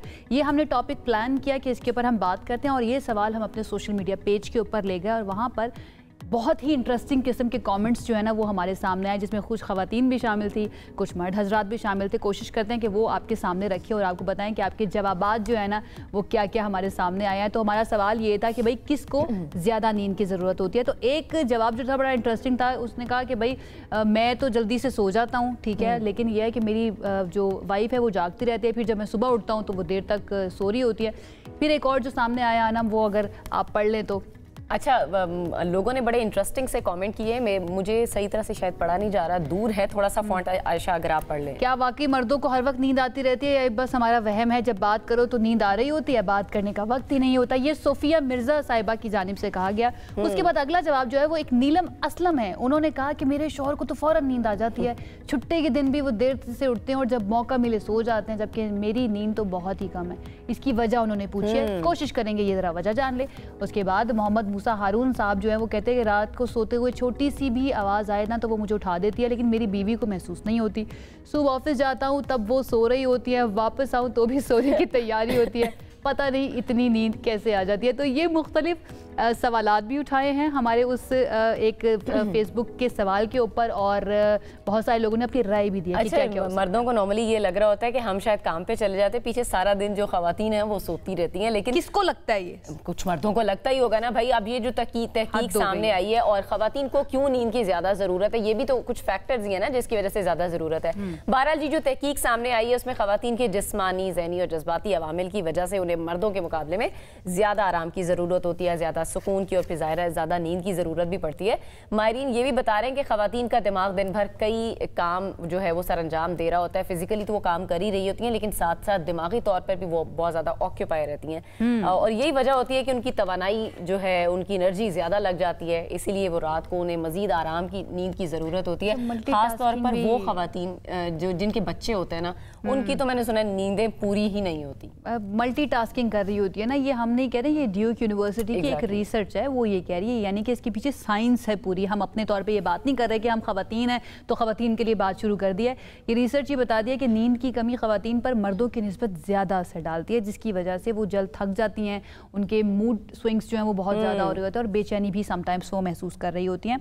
अब इसके ऊपर मज़ीद हम राय ले लेते हैं, थोड़ा सा आर्ग्यूमेंट बिल्ड करने के लिए। हमारे साथ इस वक्त एक स्पेशलिस्ट मौजूद हैं, स्लीप मेडिसिन स्पेशलिस्ट हैं, डॉक्टर सुहेल नईम साहब। उनकी तरफ चलते हैं और उनसे जानते हैं कि वो क्या सोचते हैं कि क्या वाकई में जो ख़वातीन हैं उनको ज़्यादा ज़रूरत होती है। डॉक्टर साहब, थैंक यू सो मच हमें ज्वाइन करने के लिए। सबसे पहले तो मैं यही जो सवाल हमारा एक डिलेमा बन चुका है कि भाई ख़वातीन सोती क्यों है ज़्यादा, क्या वाकई में ज़रूरत ज़्यादा है ख़वातीन को सोने की, नींद की? Well, actually, it's not the quantity of sleep. It's the quality of sleep जो ज़्यादा important है ना। तो जो studies हैं वो तो ये कहती हैं कि जो requirement है sleep की वो मेल एंड फीमेल में तकरीबन बराबर ही है। 7 to 9 hours a day at night they should get sleep. लेकिन अनफॉर्चुनेटली फ़ीमेल्स की स्लीप जो है वो ज़्यादा डिसरप्टेड होती है और इतनी सेटिस्फाइंग और अच्छी क्वालिटी की नहीं होती। इस वजह से उनको जो है ज़्यादा टाइम स्पेंड करना पड़ता है बेड में, ज़्यादा वो उनको नींद के लिए ज़्यादा टाइम देना पड़ता है to catch up because the quality. ठीक है डॉक्टर साहब, लेकिन कुछ खवातीन ऐसी भी होती है ना कि ठीक है उनकी रात को नींद उस तरह से पूरी नहीं हुई, लेकिन वो पैचेस में अपनी नींद कहीं ना कहीं पूरे कर लेती है। अगर हम आवर्स की बात करें भी 8 घंटे की नींद होनी चाहिए, तो वो डिफरेंट टाइमिंग्स में वो 8 घंटे या इससे ज़्यादा की नींद कर लेती, तो क्या वो काफ़ी है? नींद तो पूरी आपकी जो बॉडी की रिक्वायरमेंट है ना वो हर आदमी की डिफरेंट है। तो if you sleep for 6 hours and you wake up and you से कि जी कि मैं बिल्कुल अब फ्रेश हूँ और मुझे कोई प्रॉब्लम नहीं है, तो that is your sleep requirement. कुछ लोग होते हैं जो 12-12 घंटे सो के भी उनको लगता है कि जी नींद फिर भी आ रही है, फिर भी मैं थका हुआ हूँ या नींद मेरी पूरी नहीं हो रही। तो इसलिए it's hard to put a finger on कि कितनी नींद और किस तरह होनी चाहिए, लेकिन इम्पॉर्टेंट थिंग इज़ कि आप सोने के बाद अपने आप को फ्रेश महसूस करें। तो डॉक्टर साहब चले, इर्रिस्पेक्टिव ऑफ मर्द है या औरत है, एक आइडियल नींद के लिए क्वालिटी ऑफ नींद कैसी होनी चाहिए और आइडियल ड्यूरेशन जो है स्लीप की किसी भी इंसान के लिए वो कितनी होनी चाहिए? Varies from childhood to old age, लेकिन जो majority of adults need 7 to 9 hours of sleep a day and usually it's preferable कि एक ही स्ट्रेच में हो, ये नहीं कि 5 घंटे अभी सोए 1 घंटा बाद में, तो एक स्ट्रेच में। अच्छा डॉक्टर साहब, एक और चीज़ के फ्रेगमेंटेड नींद यानी कि टूटी हुई नींद जो कि सही तरह से आपका दिमाग कहते हैं कि वो नहीं सो रहा होता, वो क्यों होती है? उसके पीछे फैक्टर्स कौन से होते हैं? When we talk about females, तो उनके साथ ना ज़्यादा ये हार्मोनल चेंजेस की वजह से उनकी इंटरनली स्लीप भी फ्रेगमेंट हो जाती है। जैसे जो एस्ट्रोजन है जो वो अफेक्ट करती है स्लीप को।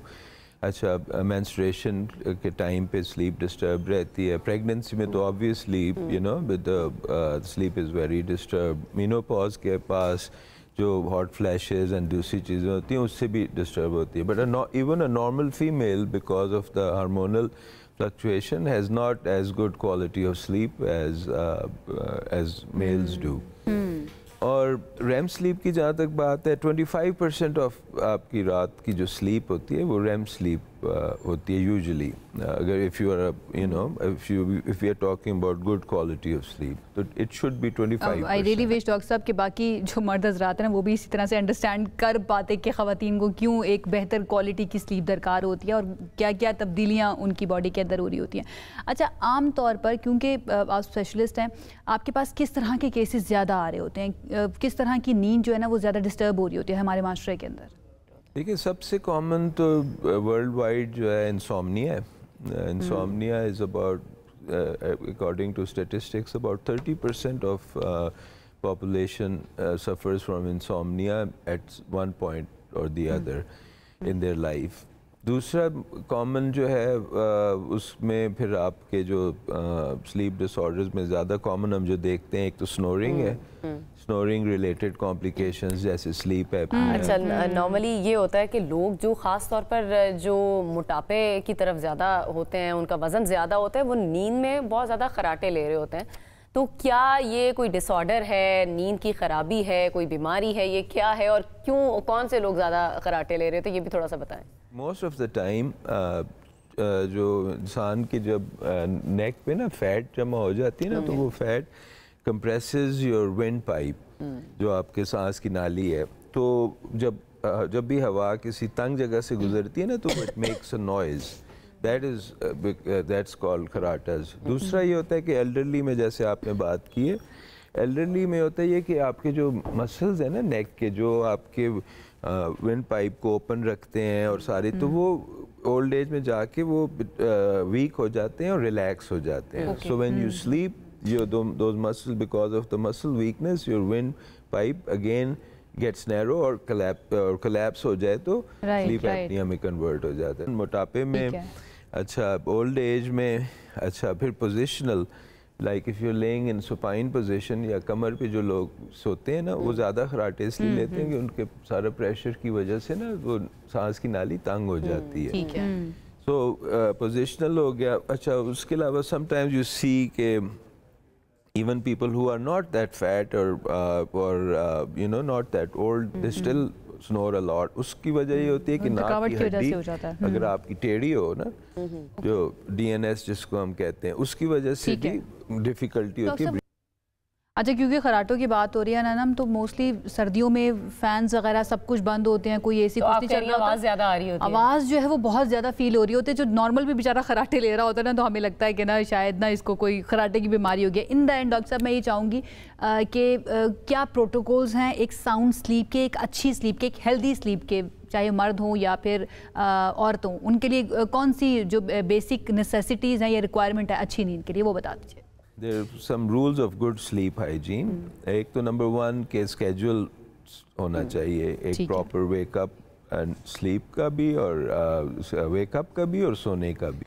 दूसरी चीज़ ये होती है कि आपका जो sleeping environment है वो अच्छा हो, यानी कि bedroom is dark, it is quiet, temperature should be ideally a little lower than you know then जितना थोड़ा हल्की सी ठंड होती है उतना ज़्यादा आदमी को अच्छी नींद आती है। बिल्कुल ठीक। Then आजकल के ज़माने में ज़्यादा इम्पोर्टेंट ये ब्लू लाइट एक्सपोजर है। Blue light is in cell phones, tablets, computers, even TV. तो अब तो इट्स रिकमेंडेड कि 2-1 घंटे पहले या घंटा पहले stop using any of these things. Fourth thing is regular exercise, because if you're not before you sleep, but sometimes during the day, because when your body is tired, then आपको नींद ज़्यादा अच्छी आती है। तो एक रेगुलर एक्सरसाइज आपके schedule में अगर है तो आपकी स्लीप क्वालिटी भी इम्प्रूव हो जाती है। ठीक है। खाने का टाइम और क्या खाना है रात को सोने से पहले वो भी इम्पोर्टेंट है। You should not be sleeping on a full stomach। घंटा 2 पहले जो है उसको खाने को आप। डॉक्टर साहब, जितनी बातें आपने बता दी है ना, जितने रूल्स आपने बता दिया, उनमें से आई एम श्योर कोई भी कुछ नहीं करने वाला है। कोई भी अपना फ़ोन जो है ना सोने से 2-3 घंटे पहले नहीं छोड़ने वाला है। एक्सरसाइज के लिए भी बहुत ही कम लोग होते हैं जो जाने वाले हैं, बट अगेन फिर भी हमें अच्छी नींद चाहिए, तो ये डिलेमा बन चुका है हमारा। बहुत बहुत शुक्रिया। डॉक्टर सुहेल नसीम हमारे साथ मौजूद थे। जनाब, अच्छी नींद अगर आपको प्यारी है, आप चाहते हैं कि आपको अच्छी नींद आए, तो इन सारे रूल्स को फॉलो करना पड़ेगा। उसके बगैर हमारी बॉडी जो है वो अच्छी नींद की तरफ नहीं जा सकती है, वरना फिर गाने ही सुनिए, नींद ना आए तेरे बिना, यही वाले गाने सुन के जो है ना आप गुजारा कर सकते हैं। अच्छा जी, आगे बढ़ते हैं। और एक और बड़ा अहम मामला है, वो मामला है कि इंडिया की तरफ से एक फ़िल्म बनाई गई पाकिस्तान के एक इलाके पर, वहाँ की पॉलिटिक्स के ऊपर, और उसको गलत तरीके से रिप्रेजेंट किया गया। इंडियन फिल्म धुरंधर की हम बात करें, जिसका जवाब देने के लिए अब सिंध हुकूमत की तरफ से एक ऐलान सामने आया, और वो है मेरा लियारी के नाम से एक फिल्म बनाई जाएगी। बिल्कुल ऐसे ही इसका ऐलान भी कर दिया गया है। भारतीय फिल्म धुरंधर, जिसकी रिलीज़ के बाद पाकिस्तान ख़ास तौर पर लियारी को मनफी अंदाज में पेश किया गया, जिस तरह आयशा ने बताया, लेकिन उस पर शदीद फिर पाकिस्तान की तरफ से रद्द-ए-अमल आया, पाकिस्तानियों की तरफ से रद्द-ए-अमल आया, और सिंध हुकूमत ने इस तासुर को मुस्तरद किया है और उनकी जानिब से इसका भरपूर जवाब देने का फैसला किया गया। अब ये जो जवाब है ये किस तरह से हो सकता है कि आप अपनी मूवीज के जरिए, अपने आर्ट के जरिए इस चीज का जवाब दें और बताएं कि असल में लियारी है क्या। डेफिनेटली बहुत जरूरी है इस पर। I hope you feel well. आप पानी पी लीजिए। हमारे साथ इस वक्त मौजूद है तर्जुमान सिंध हुकूमत नादिर गबोल साहब, उनकी तरफ चलते हैं और उनसे। Nadir, thank you so much हमें ज्वाइन करने के लिए। सबसे पहले तो मैं ये चाहूंगी कि आप बताइए कि लियारी को जिस नेगेटिव तरीके से दिखाया गया है भारतीय फिल्म के अंदर, इंटरनेशनली आपको क्या लगता है इस तरह से मूवीज के अंदर रिप्रेजेंट करना क्या असरात मुरत्तब करता है? देखिए, ये कोई नई बात नहीं है। लियारी को हमेशा से एक मनफी अंदाज में लियारी के खिलाफ प्रोपेगेंडा करने की कोशिश की जाती है, क्योंकि Lyari obviously historically since the inception of Pakistan Peoples Party का गढ़ रहा है। मगर लियारी को पीपल्स पार्टी के खिलाफ और लियारी के लोगों के अंदर पीपल्स पार्टी के लिए नफरत क्रिएट करने की एक नाकाम कोशिश शुरू से की जाती रही है। लियारी को गैंग वायलेंस से, टेररिज्म से मुंसलिक करना, ये बहुत ही एक गलत और नीच गिरी हुई हरकत है। On the other hand, Lyari is the hub of talent, resilience, athleticism, art, culture, labour movement, labour struggle. Lyari को इन चीजों पे अगर हाईलाइट करें, विमेन एम्पावरमेंट इतनी ज्यादा है लियारी के अंदर। बिल्कुल सही है, यही सारे फैक्टर्स हैं जिसकी वजह से हमें भी उस तरह की कोई मूवी बनानी चाहिए थी। अब ये जो मेरा लियारी फिल्म है, ये बनाने का बेसिकली फैसला था किसका, नादिर साहब? देखिए, ये आइडिया तो कुछ प्राइवेट इंडिविजुअल्स थे, उनका आइडिया था, मगर ये सिंध गवर्नमेंट के पास, जब इंफॉर्मेशन डिपार्टमेंट के पास आइडिया लेकर आए और पिच किया, तो सिंध गवर्नमेंट, जाहिर सी बात है क्योंकि पीपल्स पार्टी की है, बिलावल भुट्टो जरदारी साहब की है, शहीद मोहतरमा बेनज़ीर भुट्टो की लेगेसी को कैरी फॉरवर्ड कर रही है, तो फौरी तौर पे अग्री किया सिंध गवर्नमेंट ने कि इसको फंड और स्पॉन्सर करेगी और पूरी तरह से सपोर्ट करेगी। एडमिनिस्ट्रेटिव सपोर्ट सिंध गवर्नमेंट ने दी। लियारी के जितने भी जिस तरह मैंने मेंशन किया कि फुटबॉल ग्राउंड्स है, दीगर फैसिलिटीज है, बल्कि केएमसी का जो दफ्तर है म्यूनिसिपल कॉरपोरेशन का, ये इन तमाम जगहों का एक्सेस दिया, ग्राउंड पे सपोर्ट दी, क्योंकि देखिए ये खाली प्राइवेटली जो है ना पॉसिबल नहीं था और सिंध गवर्नमेंट को आगे आना बहुत ज़्यादा ज़रूरी था और वक्त की ज़रूरत भी बन चुका था। ठीक है, अच्छा नादिर, हम जानते हैं कि लियारी में फुटबॉलर्स बड़े पाए जाते हैं, वहाँ पर इस चीज़ का बड़ा टैलेंट है, देन आर्टिस्ट बहुत ज़्यादा निकले हैं, म्यूजिशियंस वहाँ से बहुत ज़्यादा निकले हैं। तो ये जो फिल्म बनाई जा रही है, इसके अंदर मेन थीम फिर हम क्या देखेंगे? क्या तमाम शोबा ज़िंदगी से ताल्लुक़ रखने वाले लोगों को लिया जाएगा या फिर मखसूस चीज़ों को हाईलाइट किया जाएगा? जी, जिस तरह से मैं अर्ज कर रहा था कि लियारी एक multi cultural, multi ethnic hub है for arts, culture, for labour struggle, for labour movement, for labour rights, for political activism, for social activism, for women empowerment. तो ये इसकी मेन थीम्स है कि लियारी के जो लोग हैं वो कितने एम्पावर्ड है, लियारी की जो खवातीन है वो स्पोर्ट्स में कितनी आगे हैं। जिस तरह मैं पर्सनली, क्योंकि लियारी से मैं ताल्लुक़ रखता हूँ और मेरे वालिद साहब वहाँ से एमएनए हैं, मेरी दादा वहाँ से एमएनए रहे हैं, मेरे परदादा वहाँ से एमपीए रहे हैं। तो हमेशा से हम अपनी खवातीन को, अपने बच्चों को फंड करते हैं, स्पॉन्सर करते हैं, सपोर्ट करते हैं। फुटबॉल के अंदर, बॉक्सिंग के अंदर उनके लिए हमने सिलाई कढ़ाई मशीन सेंटर सेटअप किए हैं ताकि वो इंडिपेंडेंट, खुद मुख्तार हुए, अपनी आमदनी खुद हासिल करें। तो इसका भी तकरीबन आप समझे वही थीम है कि लियारी के अंदर, हालांकि पूरे पाकिस्तान के अंदर और पाकिस्तान के दीगर सूबे में हम दिखाया जाता है कि किस तरह औरतों को घर में रखा जाता है, मगर लियारी की जो औरतें हैं वो घरों से निकलती है, इंटरनेशनली फुटबॉल टूर्नामेंट में हिस्सा लेती है। लियारी की एक फीमेल बॉक्सर है रिसेंटली, जिसको मैंने सिंध गवर्नमेंट से फंड दिला के उसको थाईलैंड भेजा, वहां पे वो बॉक्सिंग टूर्नामेंट जीत कर आई, फिर उसके बाद वो अबू धाबी गई, वहां से वो बॉक्सिंग का टूर्नामेंट में हिस्सा लेकर आई। तो ये चीजें इस मूवी में भी दिखाई जाती है कि लियारी बिल्कुल ठीक है नादिर, आप बिल्कुल सही बात करें। लियारी से बड़े बड़े नाम निकले, लेकिन बाकी सूबों से भी काफी खवातीन सामने आती हैं। पूरे मुल्क में हम बात कर सकते हैं बिल्कुल ऐसे। अच्छा नादिर, मैं ये जानना चाहूंगी वहाँ के मकामी लोगों का, जिस तरह आपने खुद भी जिक्र किया कि बड़े टैलेंटेड हैं, तो उस टैलेंट को क्या इस फिल्म के जरिए सामने लाने का फैसला किया गया है? क्या वहाँ के मकामी जो लोग हैं, क्योंकि वो बेहतर तौर पर रिप्रेजेंट कर सकते हैं अपने इलाके को, उनको भी क्या इसमें शामिल किया गया है? जी बिल्कुल। इस मूवी में लियारी के लोकल एक्टर्स भी हैं, लोकल रोल टैलेंट्स भी हैं, स्पेशली जो फुटबॉलर्स बहुत सारे दिखाए गए हैं वो लियारी के लोकल ही है।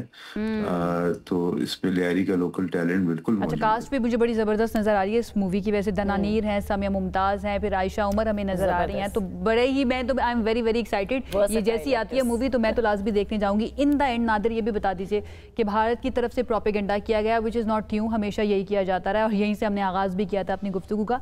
लेकिन पाकिस्तान की तरफ से अब इस तरह का जवाब देना कि सॉफ्ट पावर को इस्तेमाल करेंगे, हम अपने मीडिया को इस्तेमाल करेंगे, हम अपने आर्ट्स को इस्तेमाल करेंगे, आपको क्या लगता है ये ट्रांजिशन और ये चेंज कितना मौसर होगा इवन पाकिस्तान के लिए और ओवरऑल पाकिस्तान के इमेज के लिए दुनिया भर में? हमने जो भारतीय प्रोपेगेंडा है उसका डट के मुकाबला किया है, जिसकी वजह से इंटरनेशनली अल्हम्दुलिल्लाह इस वक्त पाकिस्तान को बहुत अच्छी और पॉजिटिव तरीके से देखा जाता है। बल्कि इंडिया को अब माना गया है कि वो एक झूठ की फैक्ट्री है और बॉलीवुड जो है वो इसी झूठ की फैक्ट्री का जो है ना मेन गढ़ है, मेन सेंटर है। और ये जो मूवी है धुरंधर, ये भी अल्हम्दुलिल्लाह, क्योंकि जो पूरी दुनिया उसको पता है कि मोदी गवर्नमेंट किस तरह से प्रेशर करती है बॉलीवुड को झूठी मूवीज बनाने के लिए, तो ये धुरंधर मूवी भी पूरे मिडल ईस्ट, पूरे जीसीसी में आपको पता होगा इस वक्त बैंड है, इसी वजह से कि ये झूठ बोलने के आदी हैं और पाकिस्तान के खिलाफ एक झूठा प्रोपेगेंडा चलाने के लिए ये किसी भी हद तक जा सकते हैं। तो इस वजह से ये मूवी ही बकायदा बैंड है। ये बहुत बड़ा एक विन है पाकिस्तान के लिए। और इंशाल्लाह पाकिस्तान की जो इंडस्ट्री है वो तो पूरी दुनिया पे यूट्यूब पे बल्कि millions and millions of views हमारे आते हैं और हमारा जो सॉफ्ट इमेज है वो बहुत अच्छी तरह से पाकिस्तान को पता है इंटरेस्टिंग बात ये लगती है मुझे इंडिया की कि अगर आपको पॉलिटिक्स के अंदर कामयाब होना है तो पाकिस्तान का नाम ले लें, आपने अपनी बॉलीवुड की मूवी को कामयाब करना है, ब्लॉकबस्टर बनाना है तो पाकिस्तान का नाम लेकर आप इस्तेमाल करें। भाई कुछ चीज़ें अपने आप के लिए भी कर लीजिए, अपना नाम लेकर भी दुनिया, they are obsessed with Pakistan, बहुत अच्छा लफ्ज़ आपने इस्तेमाल किया। बहरहाल Nadir, thank you so much हमें ज्वाइन करने के लिए and all the very best for the movie. इंशाल्लाह ये बहुत अच्छा करेगी और पाकिस्तान के नाम के लिए, लियारी के नाम के लिए, लियारी के लोगों के नाम के लिए बहुत अच्छा करेगी। वक्त हो गया ख़त्म हमारे प्रोग्राम का। इंशाल्लाह आपसे करेंगे दोबारा मुलाकात। अपना ख्याल रखिए। अल्लाह हाफ़िज़।